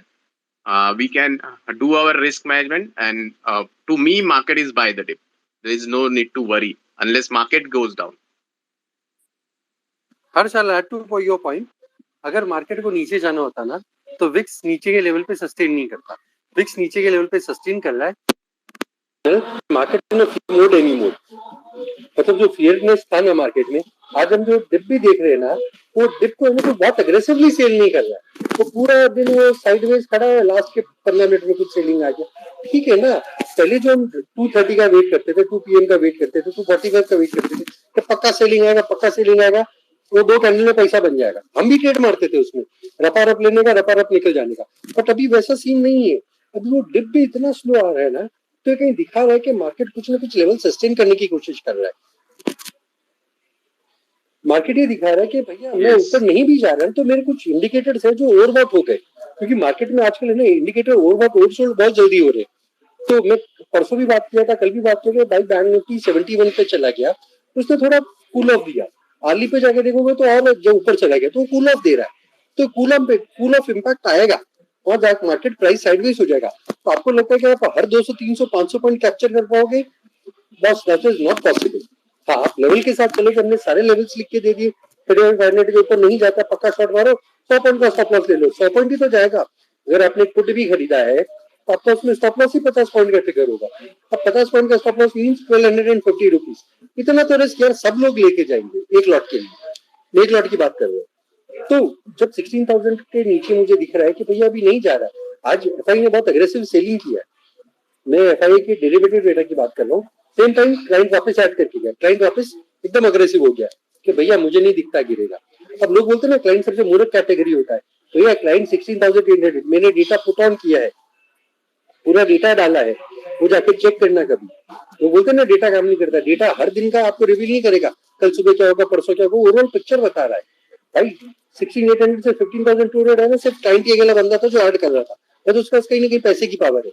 लास्ट में मार्केट चलता है जिसके पास ज्यादा पैसा है, जो हैंडल कर सकता है। अब हम सोचते हैं कि एफआई से कम्पीट करेगा, तो वो कम्पीट भी करके गया, लास्ट में पैसा भी बना के गया। जो एफआई ने कल कॉन्ट्रैक्ट 40,000 कॉन्ट्रैक्ट आ रहे थे, 61,000 कॉन्ट्रैक्ट हो गए थे उनके, आज उसने वापस एग्रेसिवली ऐड किया है। इंडेक्स फ्यूचर की बात कर रहा हूँ मैं। इंडेक्स फ्यूचर में आज भी बैंक में कुछ लॉन्ग अनवाइंडिंग हुआ है, प्लस शॉर्ट बिल्टअप हुआ है छोटा मोटा, बट इस डेटा को अगर मैं ऐसे पढ़ूंगा ना कि लास्ट 5 दिन में क्या हुआ, तो ओवरऑल पॉजिटिव ही डेटा बना है। अब क्योंकि आईटी का रिजल्ट था, आईटी वीक है, एब्सोल्युटली आईटी वीक है, मुझे उसमें कोई डाउट नहीं, ऑटो साइडवेज चला गया। अब प्रेशर आता है बैंक्स पर या रिलायंस पर, क्योंकि बाकी कोई सेक्टर बचा ही नहीं जिसमें कुछ स्ट्रेंथ दिख रही है, क्योंकि लीवर भी वीक हुआ है, आईटीसी सिर्फ उसमें स्ट्रॉन्ग खड़ा है। तो मैं टॉप 20 स्टॉक पकड़ता हूँ, उससे ज्यादा मैं यूनिवर्स भी नहीं देखता। तो वो मुझे बता रहा है कि ये मार्केट है ना थोड़ा शायद कंसोलिडेशन में चला जाएगा। मोटा मोटी नीचे पकड़ लो 15,000 मोटा मोटी, ऊपर 16,150 16,200, इस रेंज में हो सकता है एक्सपायरी तक हम टाइम बिता लें। तब तक इंडिकेटर्स कूल ऑफ हो जाएंगे, फॉर एग्जाम्पल मेरा बॉलिंजर कूल ऑफ हो जाएगा, आरएसआई में कूल ऑफ आ जाएगा, वो भी हो गया ना, उसके बाद नेक्स्ट मूव आ जाएगा, क्योंकि कंप्लीसेंटली लोगों ने कॉल भर भर के बेचे आज। ये कंप्लीसेंसी जब भी आती है कॉल बेचने के लिए या पुट बेचने के लिए, पुट साइड में कोई नहीं खड़ा, पुट साइड में सब लोगों ने कवर कर लिया, जितने उनके पैसे बनने थे बन गए। अब सब लोग खड़े हैं कॉल साइड में। मार्केट कभी वो नहीं करता जो सबको दिख रहा है, मार्केट वो करेगा जो सरप्राइज साइड होगी। सरप्राइज साइड अपसाइड दिखता है यहाँ से, तो सिंपल है 16,000 नीचे का लेवल, 31,000 नीचे का लेवल, निफ्टी बैंक निफ्टी, अगर ये लेवल दिखता है 50 पॉइंट का स्टॉप लॉस लेना निफ्टी में, 100-200 पॉइंट का स्टॉप लॉस लेना बैंक निफ्टी में, लॉन्ग जाना। आपको लगता है कि मार्केट शॉर्ट करना है तो 31,000 ब्रेक कर दे, 35,250 या 35,200 का स्टॉप लॉस रखना, 25 पॉइंट ऊपर नीचे अपने हिसाब से कर लेना, शॉर्ट मार देना पक्का, फिर 34,500 का वेट करना, 34,500 34,600 कर कल दिखा देगा। सेम टाइम अगर निफ्टी आपको शॉर्ट करना है तो 16,000 ब्रेक करता है, 16,000 के पुट में क्या हो रहा है वो ज्यादा नोटिस करना। अगर पुट में अनवाइंडिंग आ जाती है तो 16,050 16,075 का स्टॉप लॉस रख के पक्का शॉर्ट करके बैठे रहना। उसमें वापस दो चीजें आपको बता देता हूँ, ओपन के नीचे चल रहा है, वीवैप के नीचे चल रहा है तो शॉर्ट करना। सेम टाइम निफ्टी भी ओपन और वीवैप के नीचे ट्रेड कर रहा है तो शॉर्ट करना है। लॉन्ग जाना है तो ओपन के ऊपर हो, वीवैप के ऊपर हो तो लॉन्ग करना। ये सिंपल आपको तरीका बता दिया, हम जैसे पकड़ते, ये फ्री में आपको सिखाया है मैंने चीज। ये चीजें नोटिस करोगे ना, आपकी ट्रेडिंग बहुत इंप्रूव होगी। ये हम बेसिक चीजें यूज करते हैं मार्केट की कि भैया ये है, और उसी के बीच में घूम रहा है, कुछ नहीं कर रहा है, मैं भी मक्खियां मारता हूँ दिन भर, ठीक है, मैं स्ट्रैंगल बेच दूंगा, वो उसमें पैसा नहीं आता। अपन है ट्रेंड फॉलोअर वाले, तो भैया या तो पैसा ले जाओ या पैसा दे जाओ। तो ये छोटी छोटी बेसिक चीजें अगर आप पढ़ना शुरू करोगे ना, बहुत काम में आएंगी। फिर फिल्टर करने के लिए बहुत सारी और चीजें होती है। So we have Jagveer and Ghanshyam भाई। घनश्याम भाई you go first. One more, एक लास्ट चीज मैं डिस्कस कर रहा हूँ। तो इमर्जिंग मार्केट इंडेक्स की बात चल रही थी। सो डेली चार्ट अगर मैं देखता हूँ इमर्जिंग मार्केट इंडेक्स का, उस पे मुझे वेज फॉर्मेशन दिख रहा है, फॉलिंग वेज, और पॉजिटिव डाइवर्जेंस है डेली चार्ट पे। इलियट वेव टर्म्स में wedge is like ending diagonal, और एंडिंग डायगोनल हमेशा लास्ट वेव में आता है, जब मार्केट का वो सीक्वेंस जो भी, अगर अप ट्रेंड चल रहा है तो अप ट्रेंड का लास्ट जो रहता है फेज उसमें आता है, या फिर डाउन ट्रेंड चल रहा है तो डाउन ट्रेंड का लास्ट फेज में एंडिंग डायगोनल आता है। सो एंडिंग डायगोनल है या फिर फॉलिंग वेज बोलेंगे हम लोग, और पॉजिटिव डाइवर्जेंस है डेली चार्ट पे। तो अगर उसका ब्रेकआउट आता है तो प्रोबेबली इमर्जिंग मार्केट इंडेक्स भी बॉटम आउट हो रहा है। और मंथली चार्ट पे देखेंगे तो 2008 और 2011 का टॉप जो था, उसको ज्वाइन करके ट्रेंड लाइन डालेंगे तो वो ट्रेंड लाइन के सपोर्ट पे है अभी। दैट्स इट, बस वो बात ऐड करनी थी क्योंकि हमने उसकी बात की थी इमर्जिंग मार्केट इंडेक्स की। थैंक यू हर्ष भाई। सो जगवीर भाई, go ahead with your views, and Ghanshyam ji का उसका भी व्यू है। हेलो हेलो, आवाज आ रहा है जगवीर भाई, बोलिए। आ रहा है ना सर? ओके ओके, अमित भाई बैंक निफ्टी का जो सप्लाई जोन था वो आज टच करके 350 से 400 पॉइंट निफ्टी बैंक निफ्टी नीचे आ चुका है। और जैसे ही कल स्पेस में जो बात की थी 16,200 के नीचे बियर वापस से एक्टिव हो जाएंगे, तो वहां से हमने 170 पॉइंट फॉल भी देख लिया और 16,048 समथिंग जो टारगेट था वो फर्स्ट टारगेट हिट भी हो गया। और बहुत इंपॉर्टेंट लेवल 16,048 के करीब लोअर लेवल पे ही फ्यूचर क्लोज दिया है। तो यहाँ से टारगेट 15,850 और उसका स्टॉप लॉस रहेगा 16,188। और जिस दिन इसने 15,850 के नीचे क्लोज दे दिया तो अगेन जो गैंग टाइम साइकिल का लेवल है वो टच करने वापस आएगा। ये वही बैंड में अभी घूम रहा है और अभी ये बीच में खड़ा हुआ है। परफेक्ट गैंग लेवल के लेवल से इसने नीचे फेंका है निफ्टी को और वहां से आज एक ही दिन में 170 पॉइंट जो हमने कल स्पेस पे बात की थी और आ गया। ठीक है। और यहाँ से डेटा भी बहुत जो माइक्रो डेटा है वो अच्छा है नहीं है, बिल्कुल नहीं है। कल अगर ग्रीन खुलता है तो बहुत अच्छी अपॉर्चुनिटी होगी सेल करने के लिए। देखते हैं कल क्या ओपन होता है। और अगर 15 मिनट इसने 16,020 के नीचे अगर ट्रेड कर दिया तो ये आराम से कल 70-80 पॉइंट निफ्टी नीचे आएगा। और अगर कल इसने टाइम पास कर दिया करीब 40 to 60 पॉइंट के रेंज में पूरा दिन निकाल दिया तो थर्सडे को ये अच्छा खासा डाउनफॉल देगा। यस, मैं अभी भी वही लेवल पकड़ रहा हूँ कि 16,200 मैक्सिमम 208 इसको अगर क्रॉस नहीं कर पाता है, इसके ऊपर क्लोज नहीं दे पाता है तो 16,200 से मैं मिनिमम 600 पॉइंट का फॉल पकड़ के चलूंगा, उसके ऊपर ही लॉन्ग बनेगा। और as per this week view अगर कल टाइम पास हुआ और थर्सडे को 100-150 पॉइंट माइनस निफ्टी बंद हुआ तो ब्लैक फ्राइडे डेफिनेटली कंफर्म है। और फ्राइडे वाले दिन आराम से 15,660 का लेवल हम देख सकते हैं clear.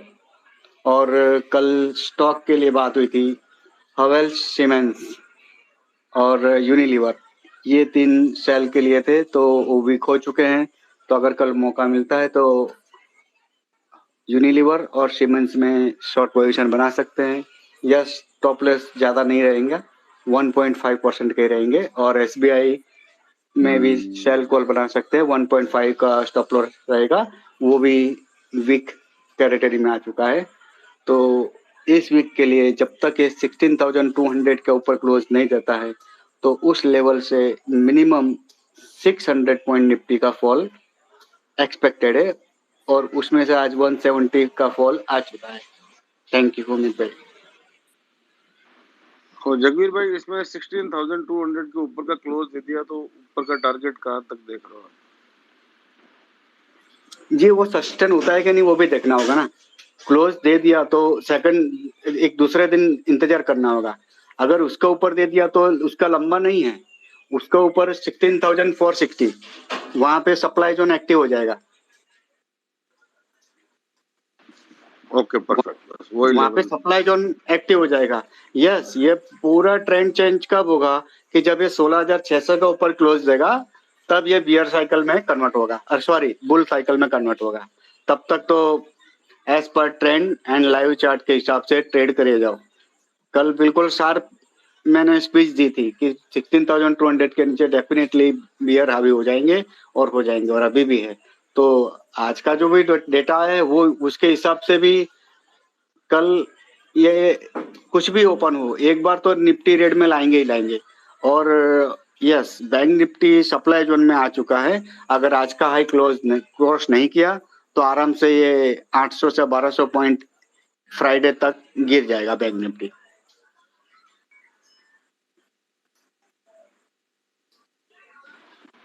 Okay, thank you Jagveer भाई।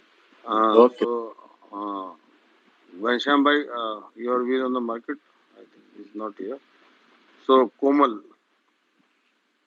if you are here. Yeah, I'm here, Himanshu. I was listening to the views. Yeah, go ahead with your views. What you? So, yeah, it's been quite some time that I'm on Market Gupshup. I hope it is going on every day like we used to have pehle. Um, मतलब I happen to meet a same really same good जब तक जिंदा है ना वो सब रोज होगा, same ही है. जब तक जिंदा है रोज स्पेस होगा। 50 लोग आएंगे तो भी होगा, 5000 आएंगे तो भी होगा। हम डेटा के साथ बात करते हैं, चार्ट के साथ बात करते हैं। हम ये नहीं बोल रहे कि 25,000 हो जाएगा, 5000 हो जाएगा। अपना जो व्यू है 1-2 दिन का व्यू है, इससे बड़ा हमारा कोई व्यू नहीं रहता। इससे ज्यादा हम व्यू देते भी नहीं। हमें ही नहीं पता क्या होगा यार। अगर हमें पता है 5000 पॉइंट गिरने वाला है, मैं पुट लेके बैठ जाऊंगा ना दिसंबर का, या 5000 पॉइंट ऊपर चला जाएगा तो मैं दिसंबर का नहीं, अगले जुलाई का, सॉरी अगले जून क्वार्टर का 2023 का मैं लीप्स लेके बैठ जाऊंगा। मेरे पास तो बहुत सारी स्ट्रेटेजीज है, वो करके बैठ जाऊंगा। शांति से खाए तो रोज मगजमारी करूंगा, तो स्पेस तो रोज चलेगा। यस यस भैया, जब तक मार्केट है तब तक स्पेस चलता ही रहना चाहिए।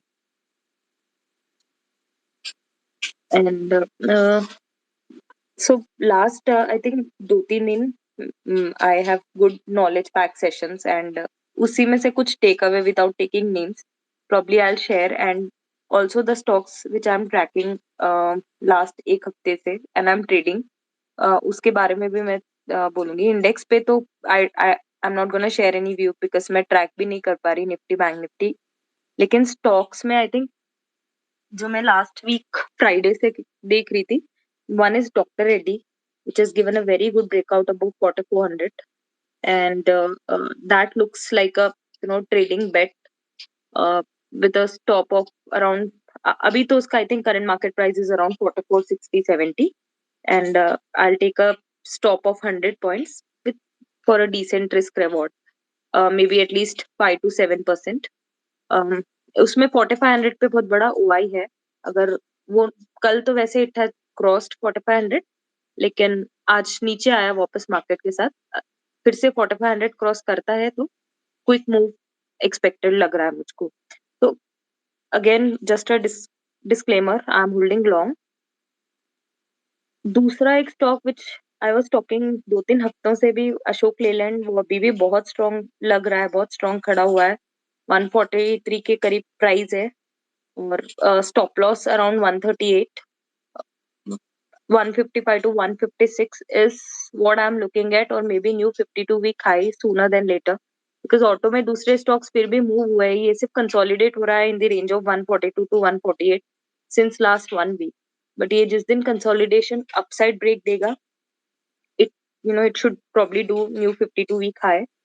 And the third stock which I want to talk about is Ambuja Cement.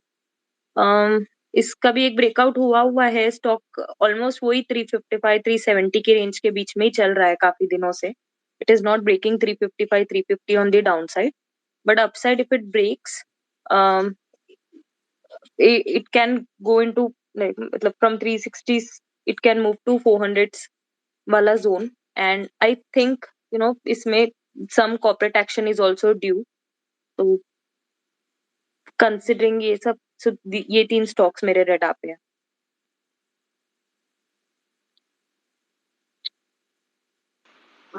Index views.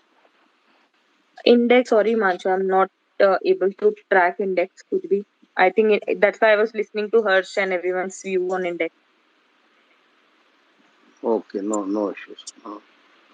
So we'll take Nilesh view. Yes, Nilesh. Sure, thank you. या हाय सर। सर मेरा व्यू सिर्फ bank Nifty पे है, क्योंकि मैं सिर्फ उसी को ट्रैक और उसी में ट्रेड करता हूँ। तो सर अभी फिलहाल तो ट्रेंड अपवर्ड्स ही है। अभी जो आज का फॉल है वो उतना बड़ा फॉल है नहीं, जस्ट आई थिंक कंसोलिडेशन है।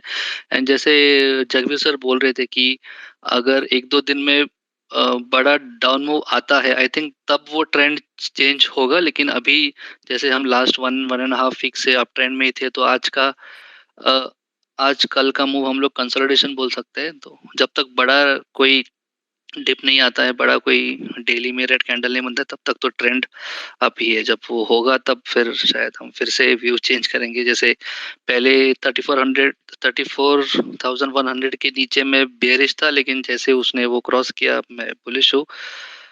तो वेट एंड वॉच करूंगा रिवर्सल के लिए। तब तक तो ये कंसोलिडेशन ही है। जो अपसाइड में 35,500 जो हमने कल किया था, वो जब तक ब्रेक नहीं होता है तब तक वन वे मूव तो नहीं आएगा, लेकिन आई थिंक ये कंसोलिडेशन ही है sir. What is the lower level you said? Sorry, I missed that. On the Bank Nifty. Sir जब तक 34,800 डिसाइसिवली ब्रेक नहीं करता है तब तक आई डोंट थिंक सो कि बड़ा ट्रेंड चेंज होगा sir. Okay, perfect. And since you are trading Bank Nifty only, so what are your views on the PSU banks and the private sector banks? उसमें क्या लगता है आपको? Which are the strongest and weakest? नहीं sir, मैं stocks में नहीं करता था, मैं सिर्फ बैंक निफ्टी इंडेक्स में ट्रेड करता हूँ सर। जो चीज नहीं समझती मैं नहीं करता। Okay, no, not a problem. Thank you. Okay sir, thank you. So yeah, Ankit bhai is here. What are the views, Ankit bhai?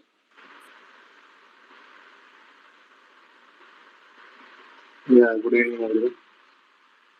Nifty पे 16,250-300 एक रेजिस्टेंस है जहाँ से निफ्टी ने एक बेरिश कैंडल भी बनाया था। तो अगर आप देखें नीचे के दो लोज टच करेंगे जो अभी रीसेंट स्विंग लो थे, एक तो 15,183 का एंड मई का लो जो है 15,740 का। तो उसका पैरेलल लाइन ड्रॉ करेंगे तो एक चैनल बन रहा है जहाँ पे ये निफ्टी ने रेजिस्टेंस निफ्टी को 16,275 वही एक लेवल है जहाँ एक रेजिस्टेंस मिला एंड अब थोड़ा बहुत करेक्शन आ रहा है। बहुत डीप नहीं है, ऐसा लगता है कि ये करेक्टिव मूव है, इसके बाद एक मूव अपसाइड मूव आएगा, क्योंकि अगर टॉप बनना होता तो एकदम शार्प करेक्शन आता, तो ऐसा नहीं लग रहा है। जो एक गैप निफ्टी छोड़ गई थी 7 जुलाई को, तो वो गैप फिल हो गया ऑलमोस्ट। 16,025 लो था, हाई था उस दिन का, तो आज 16,030 लग गया, तो ऑलमोस्ट गैप फिल हो गया। नाउ अगर आप ओपन इंटरेस्ट भी देखेंगे तो 16,000 पे हाईएस्ट ओपन इंटरेस्ट है। तो आई थिंक दिस 15,950 थोड़ा 50 पॉइंट्स का मार्जिन ले सकते हैं, क्योंकि 16,000 ब्रेक होके 15,980 15,960 जा सकता है। तो till 15,950 is holding. I am expecting one more up move till 16,550 which is the 200 exponential moving average। तो वहां तक निफ्टी जा सकती है। बैंक निफ्टी क्रॉस कर चुकी है 200 एक्सपोनेंशियल मूविंग एवरेज को, तो आई थिंक निफ्टी भी एक बार वो टेस्ट कर सकती है। बैंक निफ्टी में 35,000 कल का लो भी नहीं तोड़ा बैंक निफ्टी में, तो bank Nifty is more stronger than Nifty because the price action says so and till 35,000 34,900 is holding, we might see another up move till 36,000 on Bank Nifty। तो अगर आप लॉन्ग हैं तो 15,950 स्टॉप लॉस आप लगा सकते हैं निफ्टी पे, एंड बैंक निफ्टी पे 34,900 का स्टॉप लॉस लगा सकते हैं and wait for a move till 36,000, क्योंकि individual stocks are giving breakout. ICICI is closer to a strong breakout, which is a large cap in Bank Nifty, and auto space is looking good। हम हमेशा काफी time से spaces से बात कर रहे हैं कि auto is the strongest sector, and कल आइशर ने ब्रेकआउट दिया था, हीरो मोटो को ब्रेकआउट दे चुका है, M&M is clearly at all time highs, and even Tata Motors above 450 is looking good for a move till 500। And auto is एक sector है जो कि काफी अच्छा लगता है। PSU बैंक भी अगर आप देखें, मिड कैप PSU बैंक जिसमें bank of Baroda, mid cap में और भी हैं, KTK है, एंड इंडियन बैंक बहुत अच्छा लगता है। तो ये सब स्टॉक्स जो मैं डिस्कस कर रहा हूँ इसमें ऑलरेडी मेरी पोजीशंस है, सो स्टैंडर्ड डिस्क्लेमर। तो इंडियन बैंक है, केटीके बैंक है, बैंक ऑफ बड़ौदा थोड़ा टॉप 5 में आ जाता है, तो ये स्टॉक अच्छे लगते हैं। एसबीआई अभी कोशिश कर रहा है, but bank of Baroda, Indian bank and KTK bank, Karnataka bank, ये सब ब्रेकआउट दे चुके हैं। ये पीएसयू बैंक में अच्छे लगते हैं। Ankit, one view about auto index itself. Auto index have given breakout after 2017, and that is the only index which is at almost life high. Yeah. So your views about say a bigger prospect, 6 to 12 If you months. look at the if you look at the weekly chart on auto, clearly it's a double top breakout above 12,200. एक weekly close आ जाएगा तो थोड़ा ज्यादा confirmation हो जाएगा। So this move should at least take it to 15,000 odd levels, which is around 20-25% from here. And अगर आप long term की बात करें तो ये जैसे आईटी ने स्टार्ट किया था एक बुल रन, जब अपना 2020 का हाई क्रॉस किया था, तो ये भी एक हो सकता है। एंड ऑटो सेक्टर में जैसे कमोडिटी प्राइसेस नीचे आ रहे हैं, तो this bodes well for auto stocks. Why? Because ये गाड़ियों के प्राइसेस तो इंक्रीज कर देते हैं, जब कमोडिटी प्राइसेस नीचे जाते हैं तो वापस डिक्रीज नहीं होता। And if you look at the bookings, I am not a fundamental analyst, but general जो देख रहे हैं आप, सबसे स्ट्रॉन्गेस्ट स्टॉक ऑब्वियसली जो ऑल टाइम हाई पे महिंद्रा, जो बुकिंग XUV 700 को मिली है, मैंने ट्वीट भी किया था उसके बारे में। 1,80,000 bookings for a car like XUV 700. If you calculate 1,80,000 and multiply it with the average price of what is 18-20 lakhs would be the average price. So it is around about 35-36,000 crore of top line. तो last year 90,000 crore total sale किया था M&M ने, और अब next 2 years की top line में ये add हो जाएगा।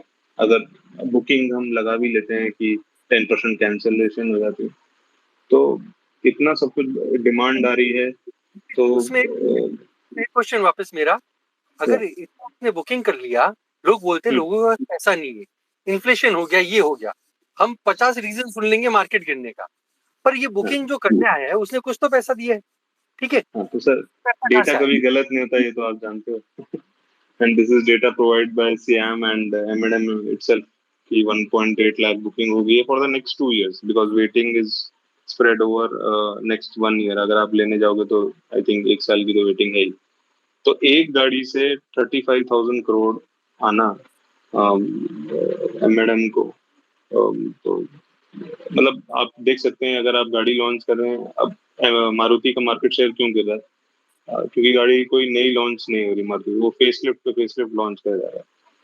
तो जो ईवीज में आ रहे हैं, जैसे टाटा मोटर्स है, लार्जेस्ट ईवी प्रोड्यूसर है अभी। M&M ने, अगर आप देखें अभी M&M को जो फंडिंग मिली है, जो एक स्पिन ऑफ करेगा ईवी के लिए, that has already got such a huge valuation without one car being sold.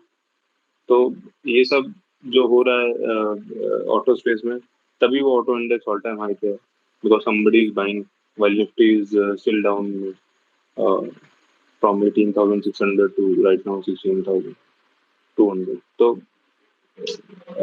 Auto stocks में अगर आप वेटेज में भी देखेंगे, M&M is eight top 17%, second number पे आता है मारुति के बाद, टाटा मोटर्स है, बजाज ऑटो है। तो ये सब top weightages come. Eicher motor is at 7% weightage of auto index. तो ये सब स्टॉक्स लगता है अच्छा, बाकी नंबर से भी आएंगे तो पता चलेगा। यस कोमल। यस अंकित सर, 2 क्वेश्चन। वन, मतलब ऑटो में शायद मैं आपका व्यू पूछ रही कि प्रॉफिट बुकिंग आ रही है या आ सकती है क्या? एंड दूसरा, do you track Ashok Leyland and if what is your view about it? देखो 2018 का हाई इंट्राडे में तो क्रॉस हो ही गया। अगर आप ऑटो इंडेक्स का CNX ऑटो का चार्ट देखोगे तो I think high was I was around 12108, तो वो तो उसके ऊपर तो मूव आ ही गया। अब एक क्लोज हो जाए तो एक कंफर्मेशन हो जाता है, क्योंकि इतना बड़ा ब्रेकआउट है, कोई टारगेट छोटा तो है नहीं। तो अगर आप किसी को डाउट है तो वो क्लोज का वेट कर ले, नहीं तो अगर आप ट्रैक्शन देखेंगे स्टॉक्स में तो आपको वैसे ही पता चल जाएगा कि ऑटो स्ट्रॉन्ग है। तो आई थिंक वीकली क्लोज का आप वेट करोगे तो आपको मिल जाएगा। You have to have patience in this, मतलब ये मूव के लिए अगर आपको 25% मूव एक इंडेक्स में चाहिए तो आप स्टॉक्स में इमेजिन कर सकते हैं। तो आपको स्टॉप लॉस भी थोड़ा डीप रखना पड़ेगा। अगर आप इंडेक्स की बात करें तो मेरा स्टॉप लॉस एटलीस्ट 11,000 जो रिसेंट स्विंग लो है 11,500 का होगा, because if I am playing for a 2,500 3,000 point move I can keep a stop loss of 500-600 point considering the risk reward ratio. तो प्रॉफिट बुकिंग बीच बीच में थोड़ी बहुत आती रहेगी, ऐसा नहीं है स्ट्रेट रन में भाग जाएगा, but it is clearly the strongest sector. And if you have any doubts, you can wait for the weekly close about 12,100 on Nifty Auto. And Ashok Leyland, that was stock specific. Ashok Leyland में clearly it is also on the verge of breakout, and अगर आप long term देखेंगे तो it has to cross this zone of 150 to 155. ये अगर 150-155 zone cross हो जाता है तो क्योंकि स्ट्रॉन्गेस्ट स्ट्रॉन्गर सेक्टोरल इंडेक्स का पार्ट है ऑटो का, तो I think this can very well touch 190 to 200 and it will take some time to achieve it, but 190 to 200 is the pattern target of this breakout, which will happen if Ashok Leyland closes above 150 to 155 zone, above that zone. Okay, thank you. Ankit, your any views about IT sector as such? क्योंकि IT sector weak दिख रहा है जो है। Yes sir, IT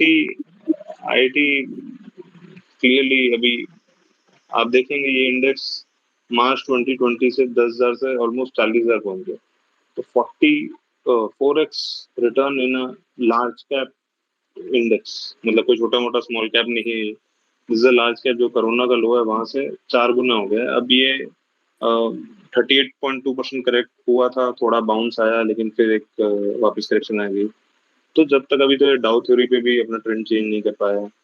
अगर आप देखें इसका वीकली चार्ट पे 200 exponential moving average plus the 50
the companies, no, I think everything is still not out of the blues.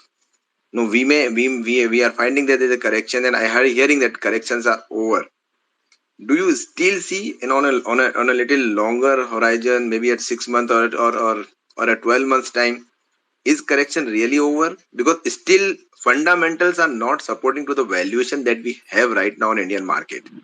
230 trillion the market caps of Indian equities. I think it's beyond imaginations. The P multiples of Indian companies and the US companies, which is the innovative in natures, I think, and the big difference from single digit here we are in double digit, healthy double digits PE multiples.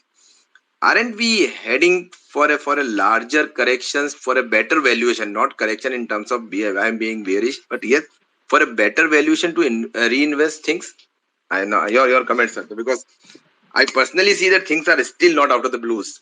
You see Lanka, you see Nepal, you see dollar, you see Indian rupees, every Myanmar. I think the currencies are falling apart, and rupees just started. I personally see that it could be a little bit, dead cat bounce type of things keep happening in short term, but no correction could have not yet come. Now that's what my view, and I love to hear from the experienced people out here.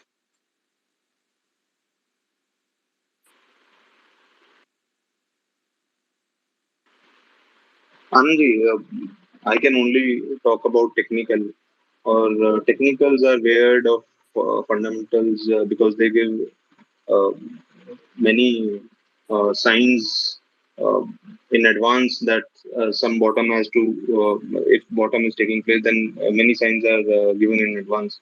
So, just according to technical, like obviously we are not out of the woods yet. Agar, if you talk about technical only, we are still in a lower high, lower low pattern till 16,800 on Nifty and 36,000 on Bank Nifty's cross.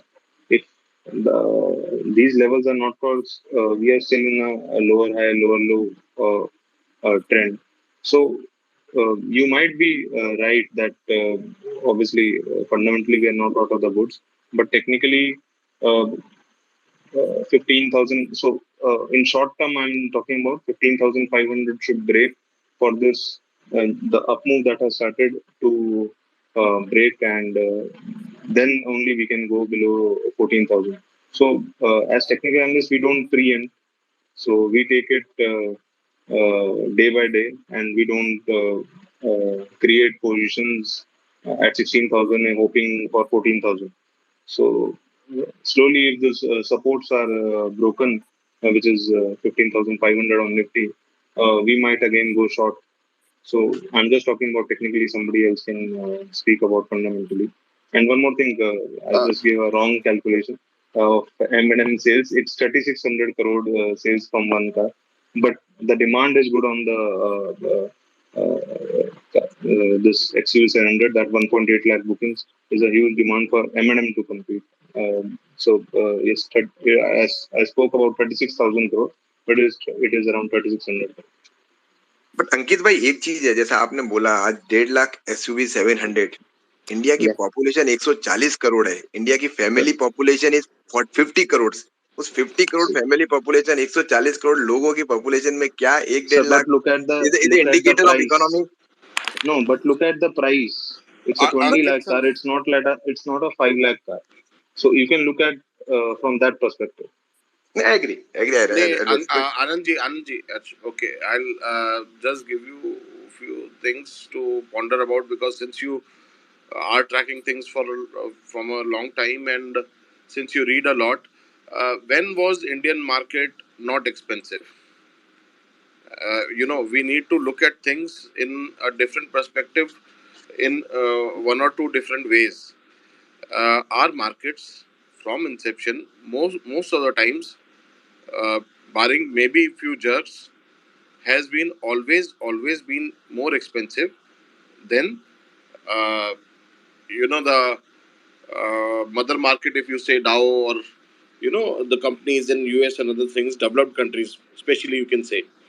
So one particular reason which maybe I can guess about is the number of choices.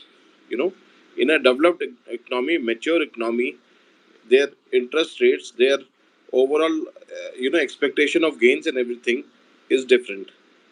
Ours is not a developed economy right now. Look at the kind of choices the companies which anybody who wants to invest a big amount has. They don't have that many.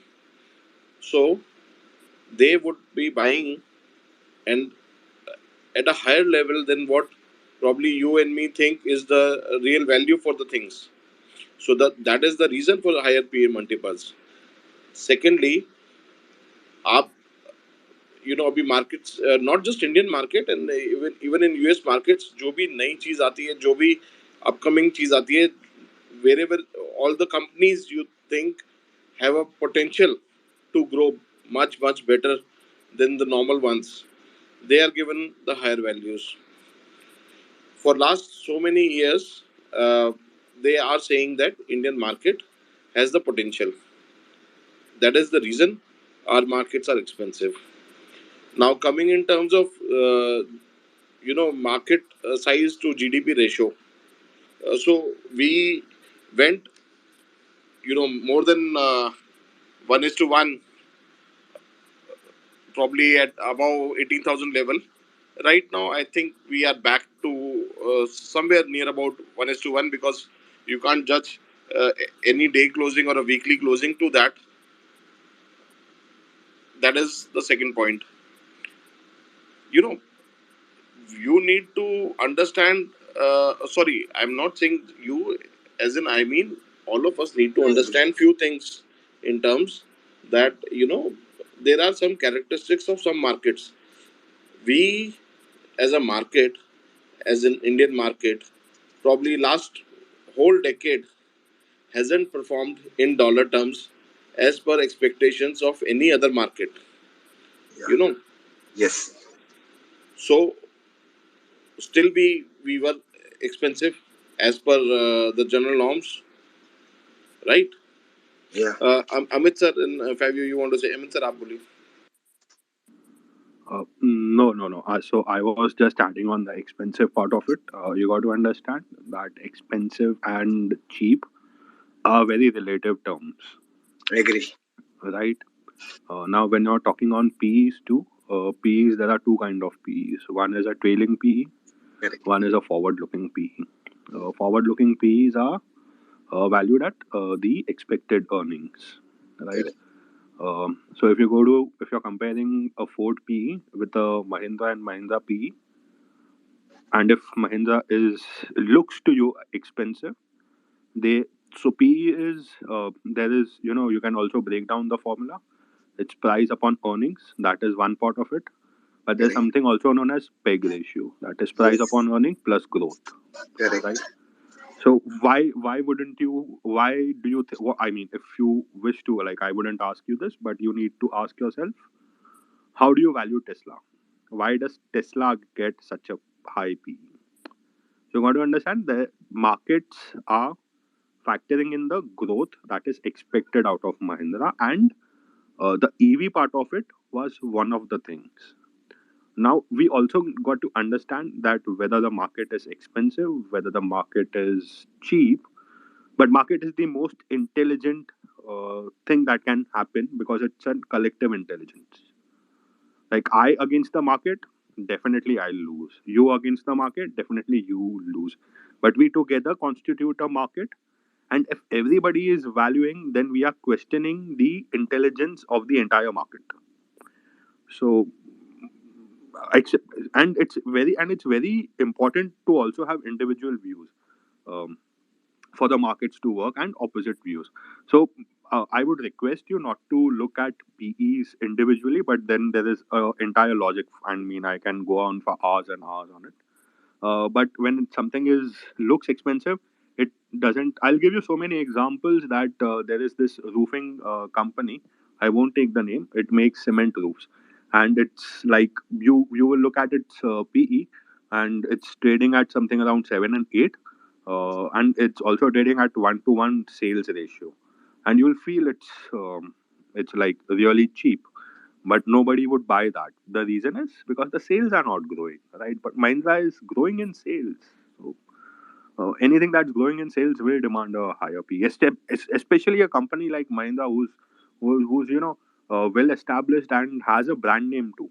So this guy also exports. It's not only cars that we are talking about. It also exports vehicles, farm equipment to countries like US and Europe. That was my bit on it. I respect. I would like to hear your views.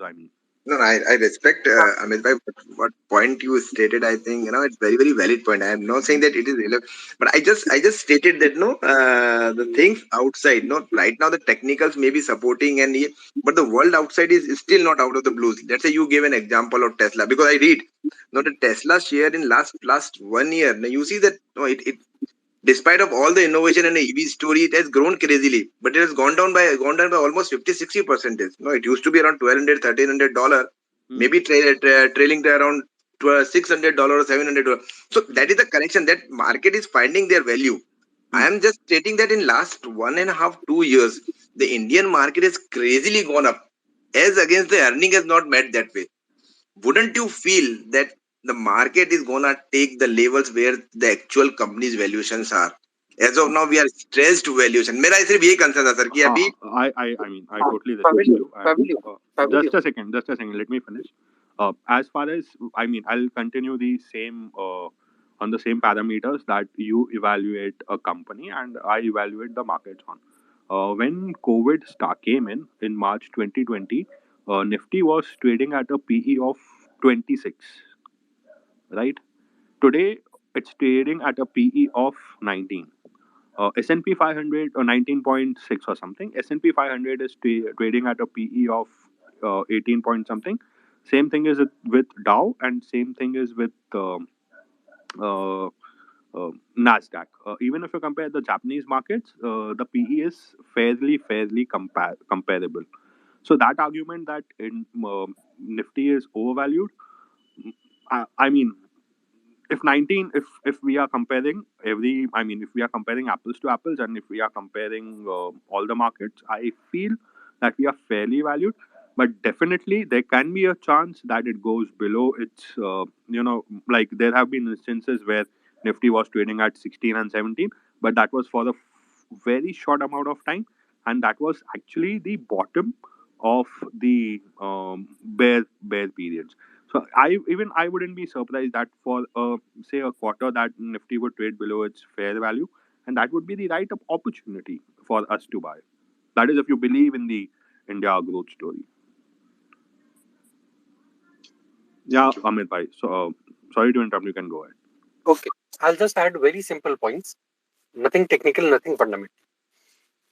Basic जो हमें market जब join करते हैं ना, basic चीज सिखाई जाती है. सबसे बेसिक कॉन्सेप्ट एक ही है मार्केट का. Market is always forward looking. Price जो आपको दिखा रहा है ना वो फाइनल. हमें अच्छा लगे बुरा लगे, जो स्क्रीन पे प्राइस है वो फाइनल. तो हम जो फंडामेंटल की बात कर रहे हैं, मुझे 18 साल हो गए मार्केट में, मैं हमेशा सुनता आया अनएम्प्लॉयमेंट. ठीक है, अनएम्प्लॉयमेंट होते हुए भी निफ्टी 1800 का आज ऑलमोस्ट 16,000 ट्रेड कर रहा है. When I started my career 1800 का 1200 भी मैंने देखा. वो अनएम्प्लॉयमेंट की बात चलती रही, चाहे कोई भी गवर्नमेंट हो, XYZ, I am not naming any government. सबके टाइम पे ये बात आया, कंपनी का ग्रोथ नहीं हो रहा. चलो ग्रोथ नहीं हो रहा, फिर भी मार्केट बढ़ रहा है, और longer period I am talking about. So market आज क्या हो गया उस पर डिपेंड नहीं कर रहा. मार्केट आगे 6 महीने के बाद क्या होने वाला है, या 1 साल बाद क्या होने वाला है, उसको डिस्काउंट करके पकड़ रहा है कि ये चीज हो सकती है. और मार्केट से इंटेलिजेंट ना मैं हूं, ना आप हो, ना कोई और है दुनिया में.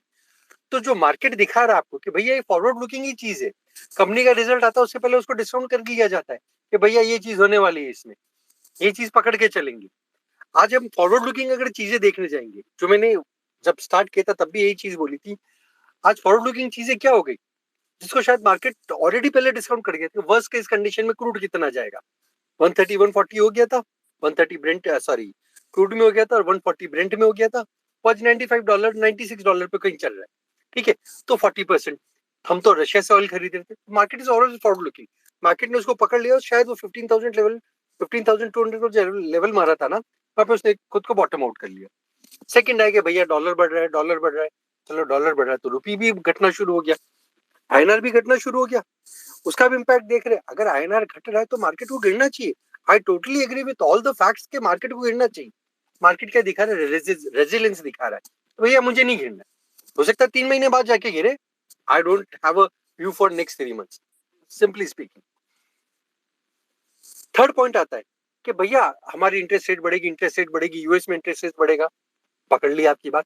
पर जो यूएस का खुद का ट्रेजरी इंडेक्स जो बोल रहा है 10 ईयर्स बॉन्ड बोल रहा है भैया मैं टॉप आउट हो गया, मैं कहीं नीचे का लेवल पे का, तो मार्केट हमेशा ना फॉरवर्ड लुकिंग चलेगा, मार्केट बैकवर्ड डेटा को नहीं पकड़ेगा। अपने को लगता है आज आईपी का डेटा आया है, वो मैन मेड इंफॉर्मेशन है।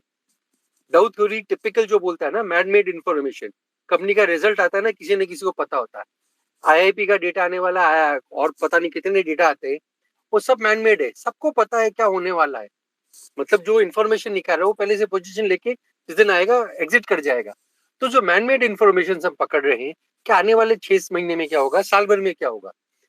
आप लॉन्ग टर्म का डेटा देखोगे, निफ्टी, बेसिकली निफ्टी की बात कर रहा हूँ या सेंसेक्स की पकड़ लोगे, ओवरऑल कंपाउंड 15% का ग्रोथ करता है। सब फैक्टर पकड़ने के बाद पूरी दुनिया में झगड़े हो जाएंगे, कितने वॉर्स हो गए, रशिया ने तो इतनी बार यूक्रेन और आजू बाजू में कहीं अटैक कर दिया, क्रूड का प्राइस 2008 में 140 था, क्रूड का बेसिक 150 था सॉरी 2009 में 150 का पीक मारा था, वापस नेगेटिव भी चला गया था। उस नेगेटिव में जाने पे हम तो 25,000 नहीं चले गए थे ना।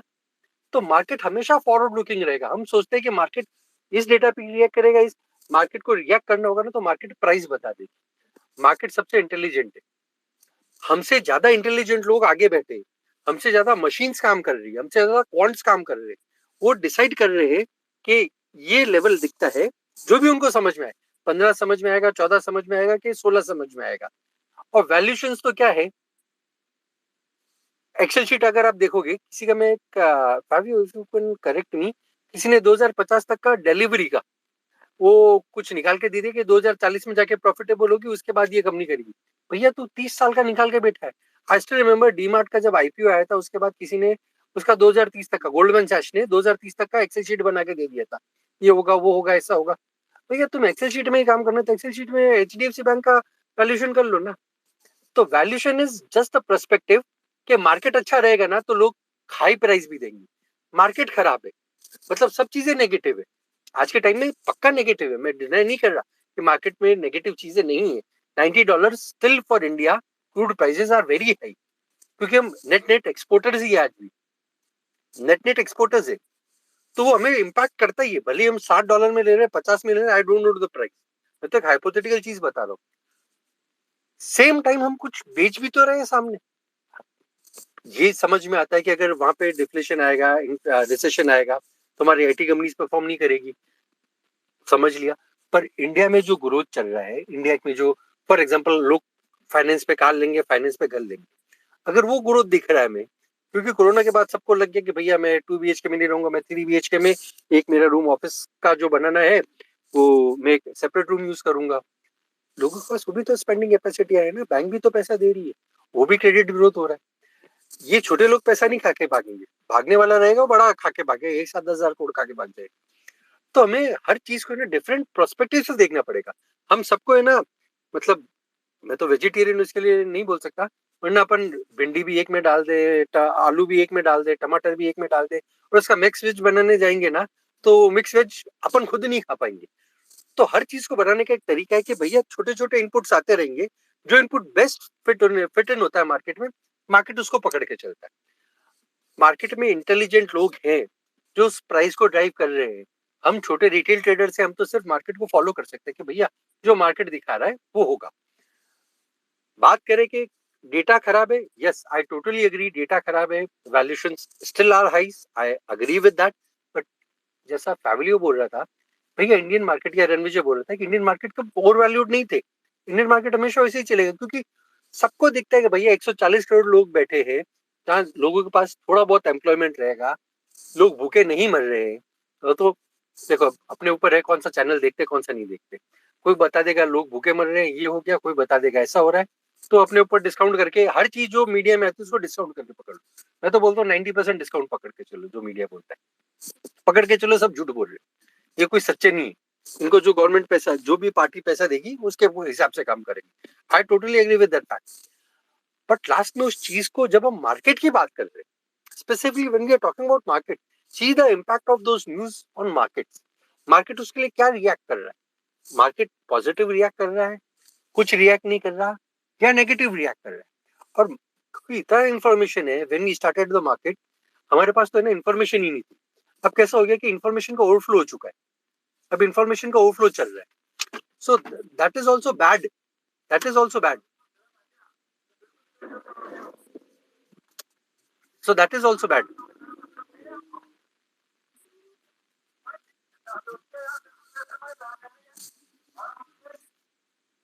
So इंफॉर्मेशन का ओवरफ्लो होना भी खराब है। इंफॉर्मेशन को फिर कैसे डाइजेस्ट करना है, उसमें से कैसे डेटा निकालना है वापस आपको, ये आपको समझना पड़ेगा कि कौन सी इंफॉर्मेशन के हिसाब से मार्केट काम कर रहा है।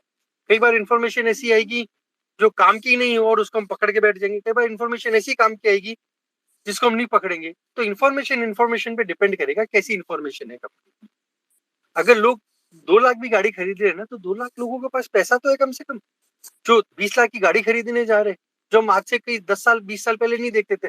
लोग 3 लाख की मारुति कार नहीं खरीदने जाते थे। तो कुछ तो चेंज हुआ है ना, किसी ने तो पैसा कमाया है। 2 लाख लोगों ने पैसा कमाया, तो कुछ तो वो भी लोग काम धंधा करते रहेंगे जिसके पीछे वो एम्प्लॉयमेंट जनरेट कर रहे हैं। हम सिर्फ वो 2 लाख क्यों पकड़ रहे? 2 लाख के पीछे और कितने लोग रहेंगे? अगर वो कोई फैक्ट्री चला रहा है, कोई बिजनेस कर रहा है, उसके पास 5 एम्प्लॉय भी पकड़े तो 10 लाख को तो सब वो लोग एम्प्लॉय करके बैठे, तो वो भी तो कहीं पैसा बना रहे। आज सेल क्यों आता है ऑटो का? ऑटो का भी अगर सेल आता है तो किसी को तो पैसा मिल रहा है, तब वो जाके उसका किस्त भर पा रहा है। तुम डेटा को दोनों तरफ से देखो, मैं नहीं बोल रहा कि डेटा को नेगेटिव देखो, डेटा को पॉजिटिव, डेटा को दोनों तरफ से देख के दो। एक ही प्रोस्पेक्टिव से डेटा देखेंगे। आज इंडियन फार्मा कंपनीज बहुत अच्छा करती है, ठीक है, कहीं से आ गया कि वहां नहीं बेच सकता, ये नहीं कर सकता, वो डिफरेंट मैटर है, वो हमारे हाथ में नहीं है। उनका इम्पैक्ट कितना है ये सोचो, वो इम्पैक्ट चेंज होगा नहीं होगा हमें नहीं पता, क्योंकि हम उस फील्ड के नहीं। जिस फील्ड का जो रहे, जो बेसिक डेटा बन रहा है उसके हिसाब से अगर हम सोचेंगे तो हो सकता है बहुत कुछ चेंज हो जाए। And Vijay, carry on. I'll just join it 2 minutes back. Yeah. So Anand sir, एक दो पॉइंट्स मैं एक्चुअली डिस्कस करना चाह रहा था. When we say expensive things, probably we can compare somewhat our market in a lag of a decades to say China or say Korea markets or these things. When we say expensive, or maybe China also we say in emerging markets still, what are the highest levels of PEs seen in the Chinese market as such? We haven't even reached half of it at our peaks. 45 जब 45 था 2008 में 71 तक भी गया है sir, उसी time पे ही 61 गया था लास्ट में। हाँ 61-70 के बीच में तब उनका पी था. हमारा हाईएस्ट लास्ट ईयर गया था 31 के आसपास. Both of us had lows around 10. 45 last year हम 45 तक गए थे जहाँ तक मुझे याद है, मैं कल वापस चेक कर लूंगा डेटा। 45 तक मोटी जो मुझे याद है जी. So probably we might stabilize somewhere, that is not an issue, but then economy itself will keep on growing, and it will rationalize probably once we, if and when we move from developing towards a developed kind of economy, whenever in future, probably our companies will be uh, stabilized and matured in PE terms. जो stable PE terms के हम बात करते हैं US या European कुछ companies के, like I said, choices. Somebody coming in investing, okay, we say कि 3,000 companies हैं या 2,500 companies हैं to invest in other things. Do you look probably more than अगर if not say 1, 2 or maximum 5% of your portfolio, do you look maximum outside top 500, maybe top 200, and somebody who's putting more or bigger sizable amounts of money, is he looking probably at max more than top 200 companies, probably top 50 like index companies, or maybe top 100 companies? Those companies then will definitely have a higher PEs, and by itself giving the market a higher PE levels than what we can justify by normal terms. It is demand and supply mostly. So something which is normal for a place where there is in a simple term, आपको पैसा लगाने के लिए कितने options हैं, क्या क्या आपके पास बाकी ऑप्शंस हैं, उसके हिसाब से आप मार्केट आपकी चीज़ों को रैशनल प्राइस करेगा. आपके पास कम ऑप्शंस हैं, पैसा ज़्यादा है लगाने के लिए, उतना इरेशनली करेगा. So that is one of the basic way I can tell you why you say, we think that okay, we being expensive markets will remain expensive for saying future.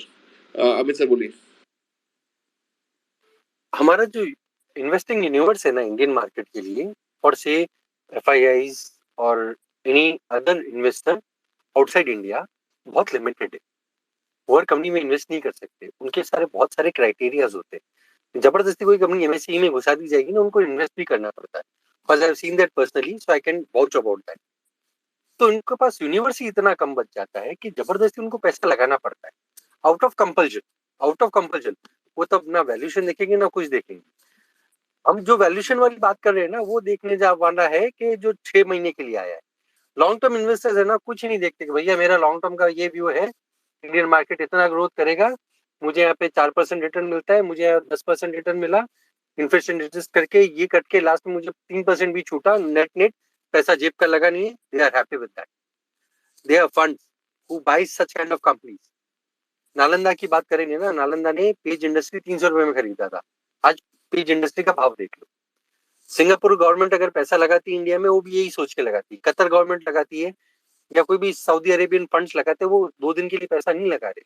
उनको भी सब दिखता है. अपने से ज्यादा इंटेलिजेंट इन्वेस्टर्स, सॉरी अपने analyst, quant वाले, एल्गो वाले सब मिलेंगे अपने से best, but they are still investing. They have a long term perspective. एक हो जाता है हम ट्रेडर की तरह सोचे, 3-6 महीने के लिए सोचे, yes for next 1 year even I am spectacled कि टॉप बना कि बॉटम बना, मुझे नहीं पता. हो सकता है हम गिर भी जाए, हो सकता है 12,000 भी आ जाए, हो सकता है 13,000 भी आ जाए, वो नहीं पता. वो टेक्निकल से हम लोग डिसाइड कर लेंगे. बट ओवरऑल की अगर बात करेंगे, फिर मुझसे पूछता है SIP का क्या करने का, मैं हमेशा बोलता हूँ भाई SIP चालू, क्योंकि SIP हर मार्केट में है ना, जब मार्केट खराब होता है ना, तभी लोग SIP से पैसा निकालना शुरू कर देते. ये टाइम होता है जब SIP बढ़ानी चाहिए. ठीक है ना, साल 2 साल 3 साल और प्रॉब्लम चलेगा. आप पेशेंस रख के वो 10 साल 15 साल का व्यू तो बना के जाओ कि भैया 15 साल बाद क्या होगा, 10 साल बाद क्या होगा. हमारा व्यू रहेगा कि 3 दिन बाद क्या होगा या 3 महीने बाद क्या होगा, comparison to 10 years down the line क्या होगा. अब वो सबका अपना पर्सपेक्टिव है. आप अपना पर्सपेक्टिव निकालिए उसमें कि आपको कॉस्टली लगता है आप बेच दीजिए, मुझे चीप लगता है मैं खरीद लूंगा. Sir that is the in and मेरा कैविट यही है उनसे कि वी आर नॉट लुकिंग कि मार्केट किस लेवल पे है या किस कहाँ तक नीचे गिर सकता है या कहाँ ऊपर गिर सकता है. His basic question is and was कि we are expensive compared to other markets. And मुझे पता है लोग क्यों आते हैं, लोग एक पर्पज से आते सर हैं. Leave it sir please. हमारा पर्पज ये sir please leave it. Any other questions और I should wind it up. Any question the request next 5 minutes, otherwise I am going to wind it up.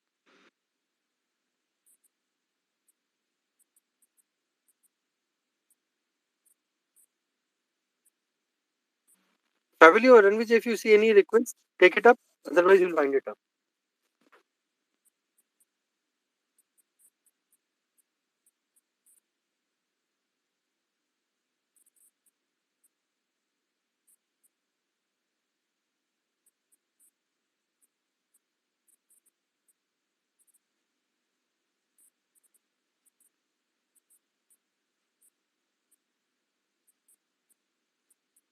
Nitin, you can go ahead with your views or whatever you want to say. Nitin,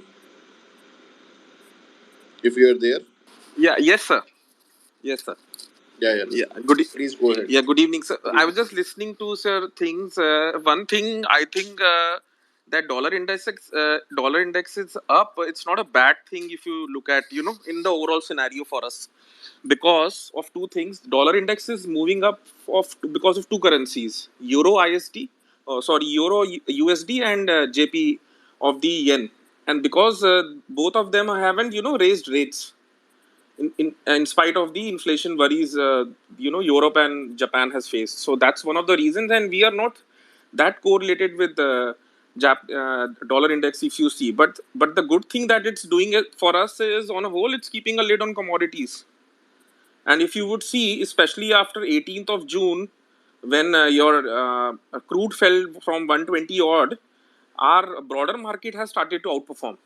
And if you would see, Nifty also bottomed out around the same time period, 15,300, 15,400, and then from there on, the Bank Nifty took off.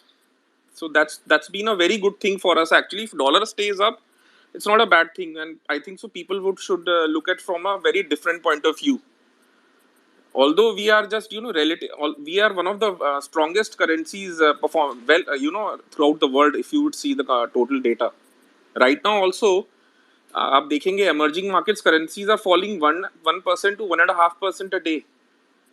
We are just going down by 0.2%, 0.3%, and that's a very good thing. And on the other hand, commodities are falling off 3-4%. तो आप देखेंगे कि अभी हमारा जो data आएगा वो भी कम हो जाएगा काफी. The gap that has created on export import gap जो हो गया, prices have come off considerably, and imports will also get expensive. So both sides, that's good for us. And other point, for this Nifty to turn around, sir, आप देखेंगे Nifty ने lower high lower lower top का bottom ये formation दिया last 2 days में, but Bank Nifty hasn't broken its lows of 35,000.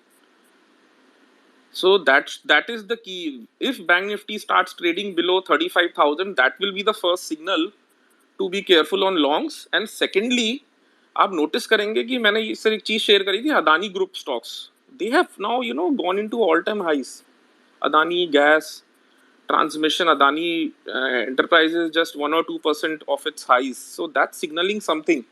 If this group, because this was the leader of the last 2020 bull market, say Tata Group and your Adani Group, and Adani Group is now going back into all time highs in spite of so much of negative जो लोगों का view है उस group से related, XYZ जो भी लोग बोलते हैं, but the stocks are saying something else.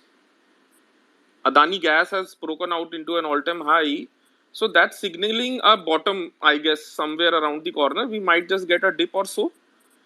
And इस टाइम पे क्वार्टरली रिजल्ट्स नो डाउट बहुत खराब आएंगे, वो सबको पता है, but important thing is to note कि प्राइस एक्शन कैसा होता है उस टाइम पे.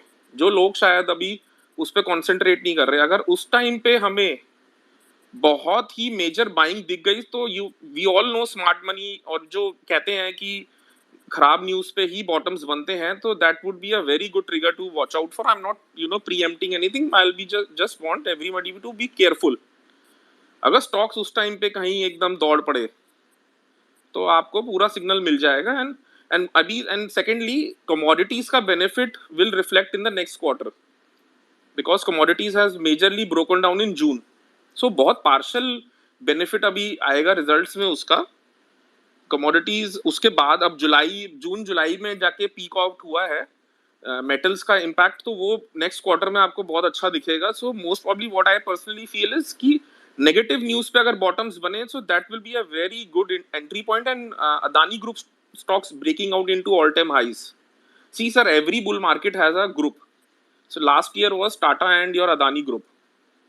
अगर Adani, and we all know Adani group का जैसा सेंटीमेंट है, इतने नेगेटिव सेंटीमेंट के बाद भी वो एकदम पीक पे आके खड़ा हो गए हैं. जबकि आप ये देखिए कि टेलीकॉम न्यूज आई, उसके बाद अदानी ग्रुप का शेयर भाग रहा है. यूजुअली क्या होता है कि कोई भी टेलीकॉम में एंटर करता है तो उसको स्टॉक को हैमरिंग हो जाता है, बट somebody आउट देयर जो है एकदम smart money, they are lapping up on Adani group stocks. So that's a very, I think so, very big indicator. And another thing, personally, what I was reading out, that dollar index is at such an high level that countries would blow up. So that's another signal. Such an high, dollar index, I don't think so it can go up to 120 or 130. I don't think so, countries will be able to survive. So let's, उस point of view से, I think so we are around, around the bottoms. और एक चीज और sir, आज जो crude गिरा है, एक चीज और है, 15 जुलाई को, I was referring to a date earlier to, mister Biden ji साहब जा रहे हैं वहाँ सऊदी अरेबिया को अपने उनके प्रिंस को मिलने. So it's an anticipation of that. So that's another very key event. If nothing materializes there, unfortunately, it can reverse. So that is another event to watch out. Please, sir. Nitin, partly factor is more areas getting under lockdown, or China not giving favorable news. Absolutely. That is also a concern to that, because Biden going, I don't know how much they can increase, because capacity wise they had an issue. Other things, rest of thanks fair for good enough view from your side. Sure, sir. Sure. Any other thing you would Sir, like to on add? Bank Nifty, on the shorter time view, as I mentioned, Bank Nifty tomorrow is the best time period for Bank Nifty to break out, because your crude is down, short positions have been built today by FIIs. People got negative on a day-to-day point of view. Agar aap dekhe, yields are down. If tomorrow and on 30 and tomorrow night and tomorrow evening we have the data on CPI there in USA. So usually markets preempt the news. That's usually an history we've seen. If the data is going to be positive, I think so tomorrow we will have a breakout above 35,500. If tomorrow Bank Nifty fails, unfortunately, then we are back into range bound to begin with, and then I think so on good news. फिर then because sir अगर कल gap up दिख रहा है अभी 100-150 point का, अगर वो सस्टेन नहीं होता और सेल ऑफ आ जाता है, so on a good news, so I can, that's a big tell कि not a good, for short term view negative हो जाएगा फिर, because बैंक निफ्टी 35,000 फिर कल तोड़ देगा, क्योंकि वही कल 300-400 पॉइंट खुलेगा ऊपर because of crude and everything else, and डाउ बीइंग गुड. अगर कल भी सस्टेन नहीं हुआ, so that will be a big tell for the things to come going forward, because 8.8% is the CPI expectation. Last month 8.6. If you get above 8.8 also, then definitely they are going in for a 1% hike. So that will not be a good good thing for markets in short run, at least for 3-4 days time period. तो वो थोड़ा सा लोग उस पर ध्यान दे सकते हैं कि 16,040 rather than on Nifty, I would concentrate on Bank Nifty, because the Bank Nifty is the leader for specifically this 1,000-point Nifty rally. So that will be your, always follow the leaders. I have this theory, always follow the leaders, especially in they will always give you an exit. Even in a bad market, you will always get an exit in your leaders. Like in today, even Nifty gap down, your Adani stocks gave you an exit. Like your autos, your banks will give you an exit, but IT में अगर आप long करके जाओगे तो वो 2-3% सीधा ही नीचे खुल जाते हैं. So contrarian होने का मतलब वो नहीं करना चाहिए. You have to break up markets and be smart in trading. So 35,000 is the pivot, and if Bank Nifty by any chance doesn't break out above 35,500, it's time to be very cautious. It can come back below. I don't think so it would stop around 34,800, then वो 34,000 और फिर वो lower highs के formation में आ जाएगा दोबारा. जी sir. So Nitin, actually हम लोग see since you have been coming to spaces and have been talking also, we talk in a day or 2 days, or maybe maximum for a week's time period, probably expiry to expiry, or maybe next expiry, these things. So that ways I don't know if I'll be looking at it, because okay, we will be talking about levels of 16,000 or 15,900 or 15,800 levels as a stop loss, maybe for a small time or positional trade of few days. Why I'm saying is ultimately as per Dow theory, because I change my longer views based on Dow theory itself only, in terms that if I'm talking about anything below 15,200, I will be waiting for 15,180 or something, what was the low, to be broken. Or if I'm looking at on a higher side, maybe I'm 16,275 was last 2-3 days high, so I'll be going for longs probably above that only. Till that time, for me, I probably will be doing selling on sell on rise kind of a thing, because for me as in last 3-4 days, this is the range going in.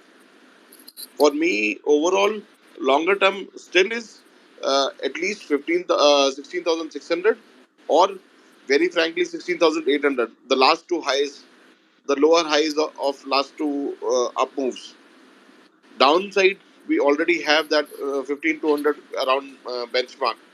For looking at a longer point of view, in between what levels you have given, or Amit sir usually gives at the start and in the middle also, those are the levels I think fair enough to follow, to be followed, you know. अब वो 130 point का gap up होते हैं, नहीं होते हैं, या नीचे ओपन होते हैं, that you and me we can't predict frankly.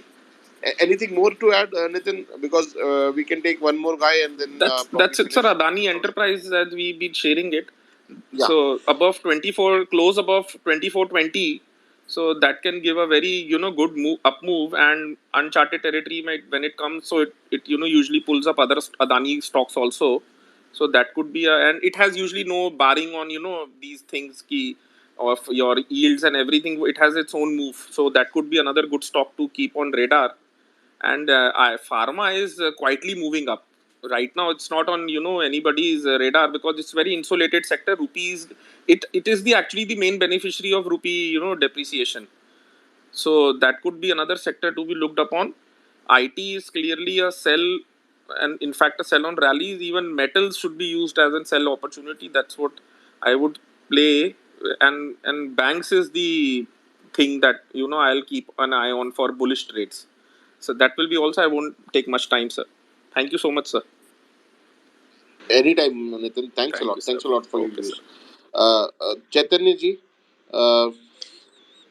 you can unmute. Yes, sir. And give your views or ask your question. Yes. What you want to say. Yeah. Yes, sir.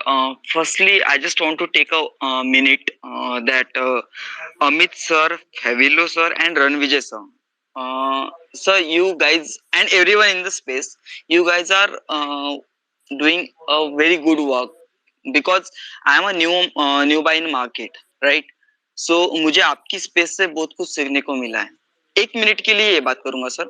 मुझे आपकी space से बहुत कुछ सीखने के लिए मिला है, राइट? और अमित सर, फेविलस सर एंड रणविजय सर, आप जो काम कर रहे हो ना, that is very fantastic, right? Appreciable. कोई अगर नहीं करता होगा, I don't know, I don't care, but I appreciate. You guys are doing very good work. And my view for the Nifty and Bank Nifty, right? Ranvijay sir. जी जी, बोलिए आप अपना व्यूज दीजिए बस please. Yes, yes sir. So my Nifty on so my view on Nifty and Bank Nifty is that we should हम लोगों ने एक चीज कंसिडर करनी चाहिए सर, कि हमें एक बार 33,800 से लेके 34,000 की रेंज में इन बैंक निफ्टी, राइट?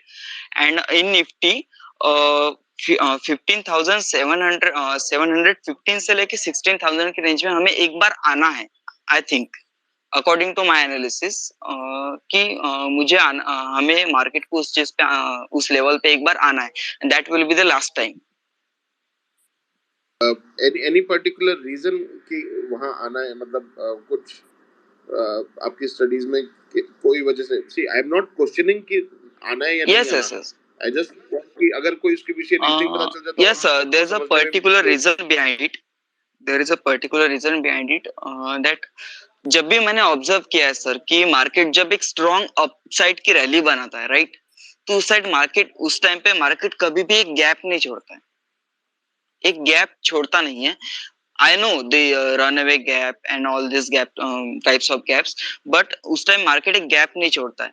और ये जो लास्ट वीक अगर हम जाए, अगर लास्ट वीक और उससे लास्ट वीक अगर हम जाए, तो मार्केट इज लाइक कि market gap up gap down open होता था और बाद में साइडवेज काम करता था in overall days, right sir? Hello, right, but gap okay कहाँ छोड़ा हुआ है, किस लेवल पे? सर इन बैंक निफ्टी अगर आप चेक करोगे तो वहां पे एक गैप है सर.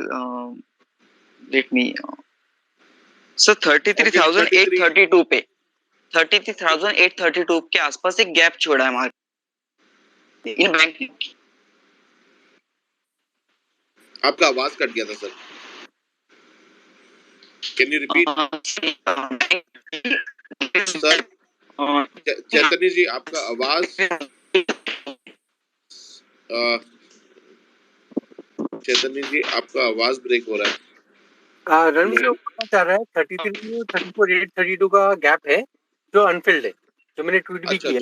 ओके ओके 34,832 है, 33,800 पे कोई भी गैप नहीं है जहाँ तक मुझे पता है। जो लास्ट चार्ट मुझे याद है, क्योंकि मैं निफ्टी बैंक निफ्टी ट्रेड करता हूँ, तो मुझे सारे लेवल गैप के याद रहते हैं। सो 34,832 का गैप है, आई एग्री विद दैट।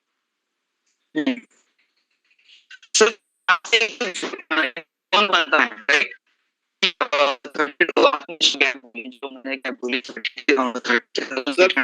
आपको किसी को ठीक आवाज आ रही है कि मुझे आवाज नहीं आ रही इनकी? नहीं, there is some problem in space where we can't hear. Fair enough, अगर कल ले सकते हैं तो उनको ले लेते हैं, बिकॉज मेरे को तो अभी वो जॉइंट भी नहीं दिख रहे। अमित सर आप कंक्लूड कर दीजिए please.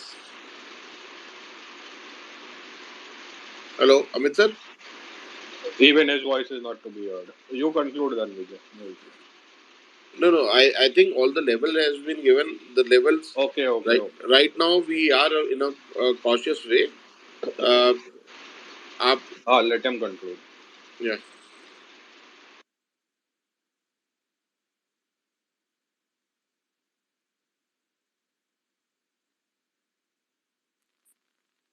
Ranveer ji, am I audible now or not?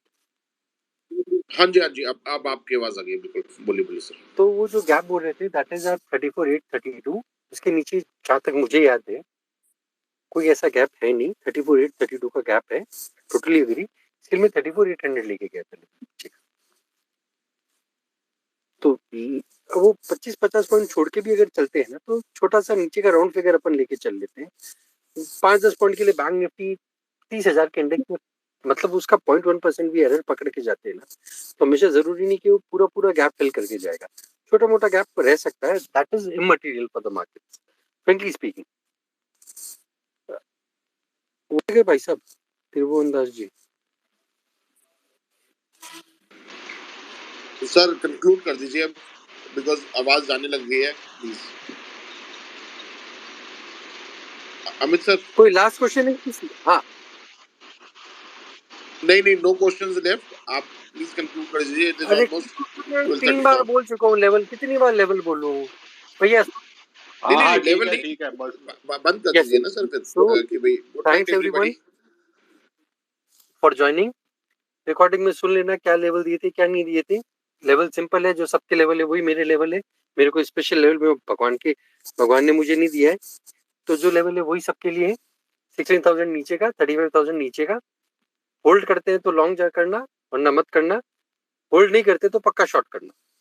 Stop loss define कर लेना, 1% ज्यादा कहीं स्टॉप लॉस मत रखना, एज सिंपल एज दैट। तो अगर 16,000 टूट जाता है तो आपका स्टॉप लॉस रहेगा 16,150 के ऊपर, पकड़ के बैठना पोजीशन। 35,000 टूट जाता है, 1% का स्टॉप लॉस 35,250, 35,300 के आसपास आएगा, पकड़ के बैठना। नीचे के लेवल मैंने ऑलरेडी ट्वीट कर दिए, सब कुछ मैं बता देता हूँ। इसका आपको कैसे प्ले आउट करना है ये आपके ऊपर। So with this thing ending this space, thanks everyone for joining in. कल वापस करेंगे, जैसा मार्केट बनेगा कुछ अपडेट होगा मैं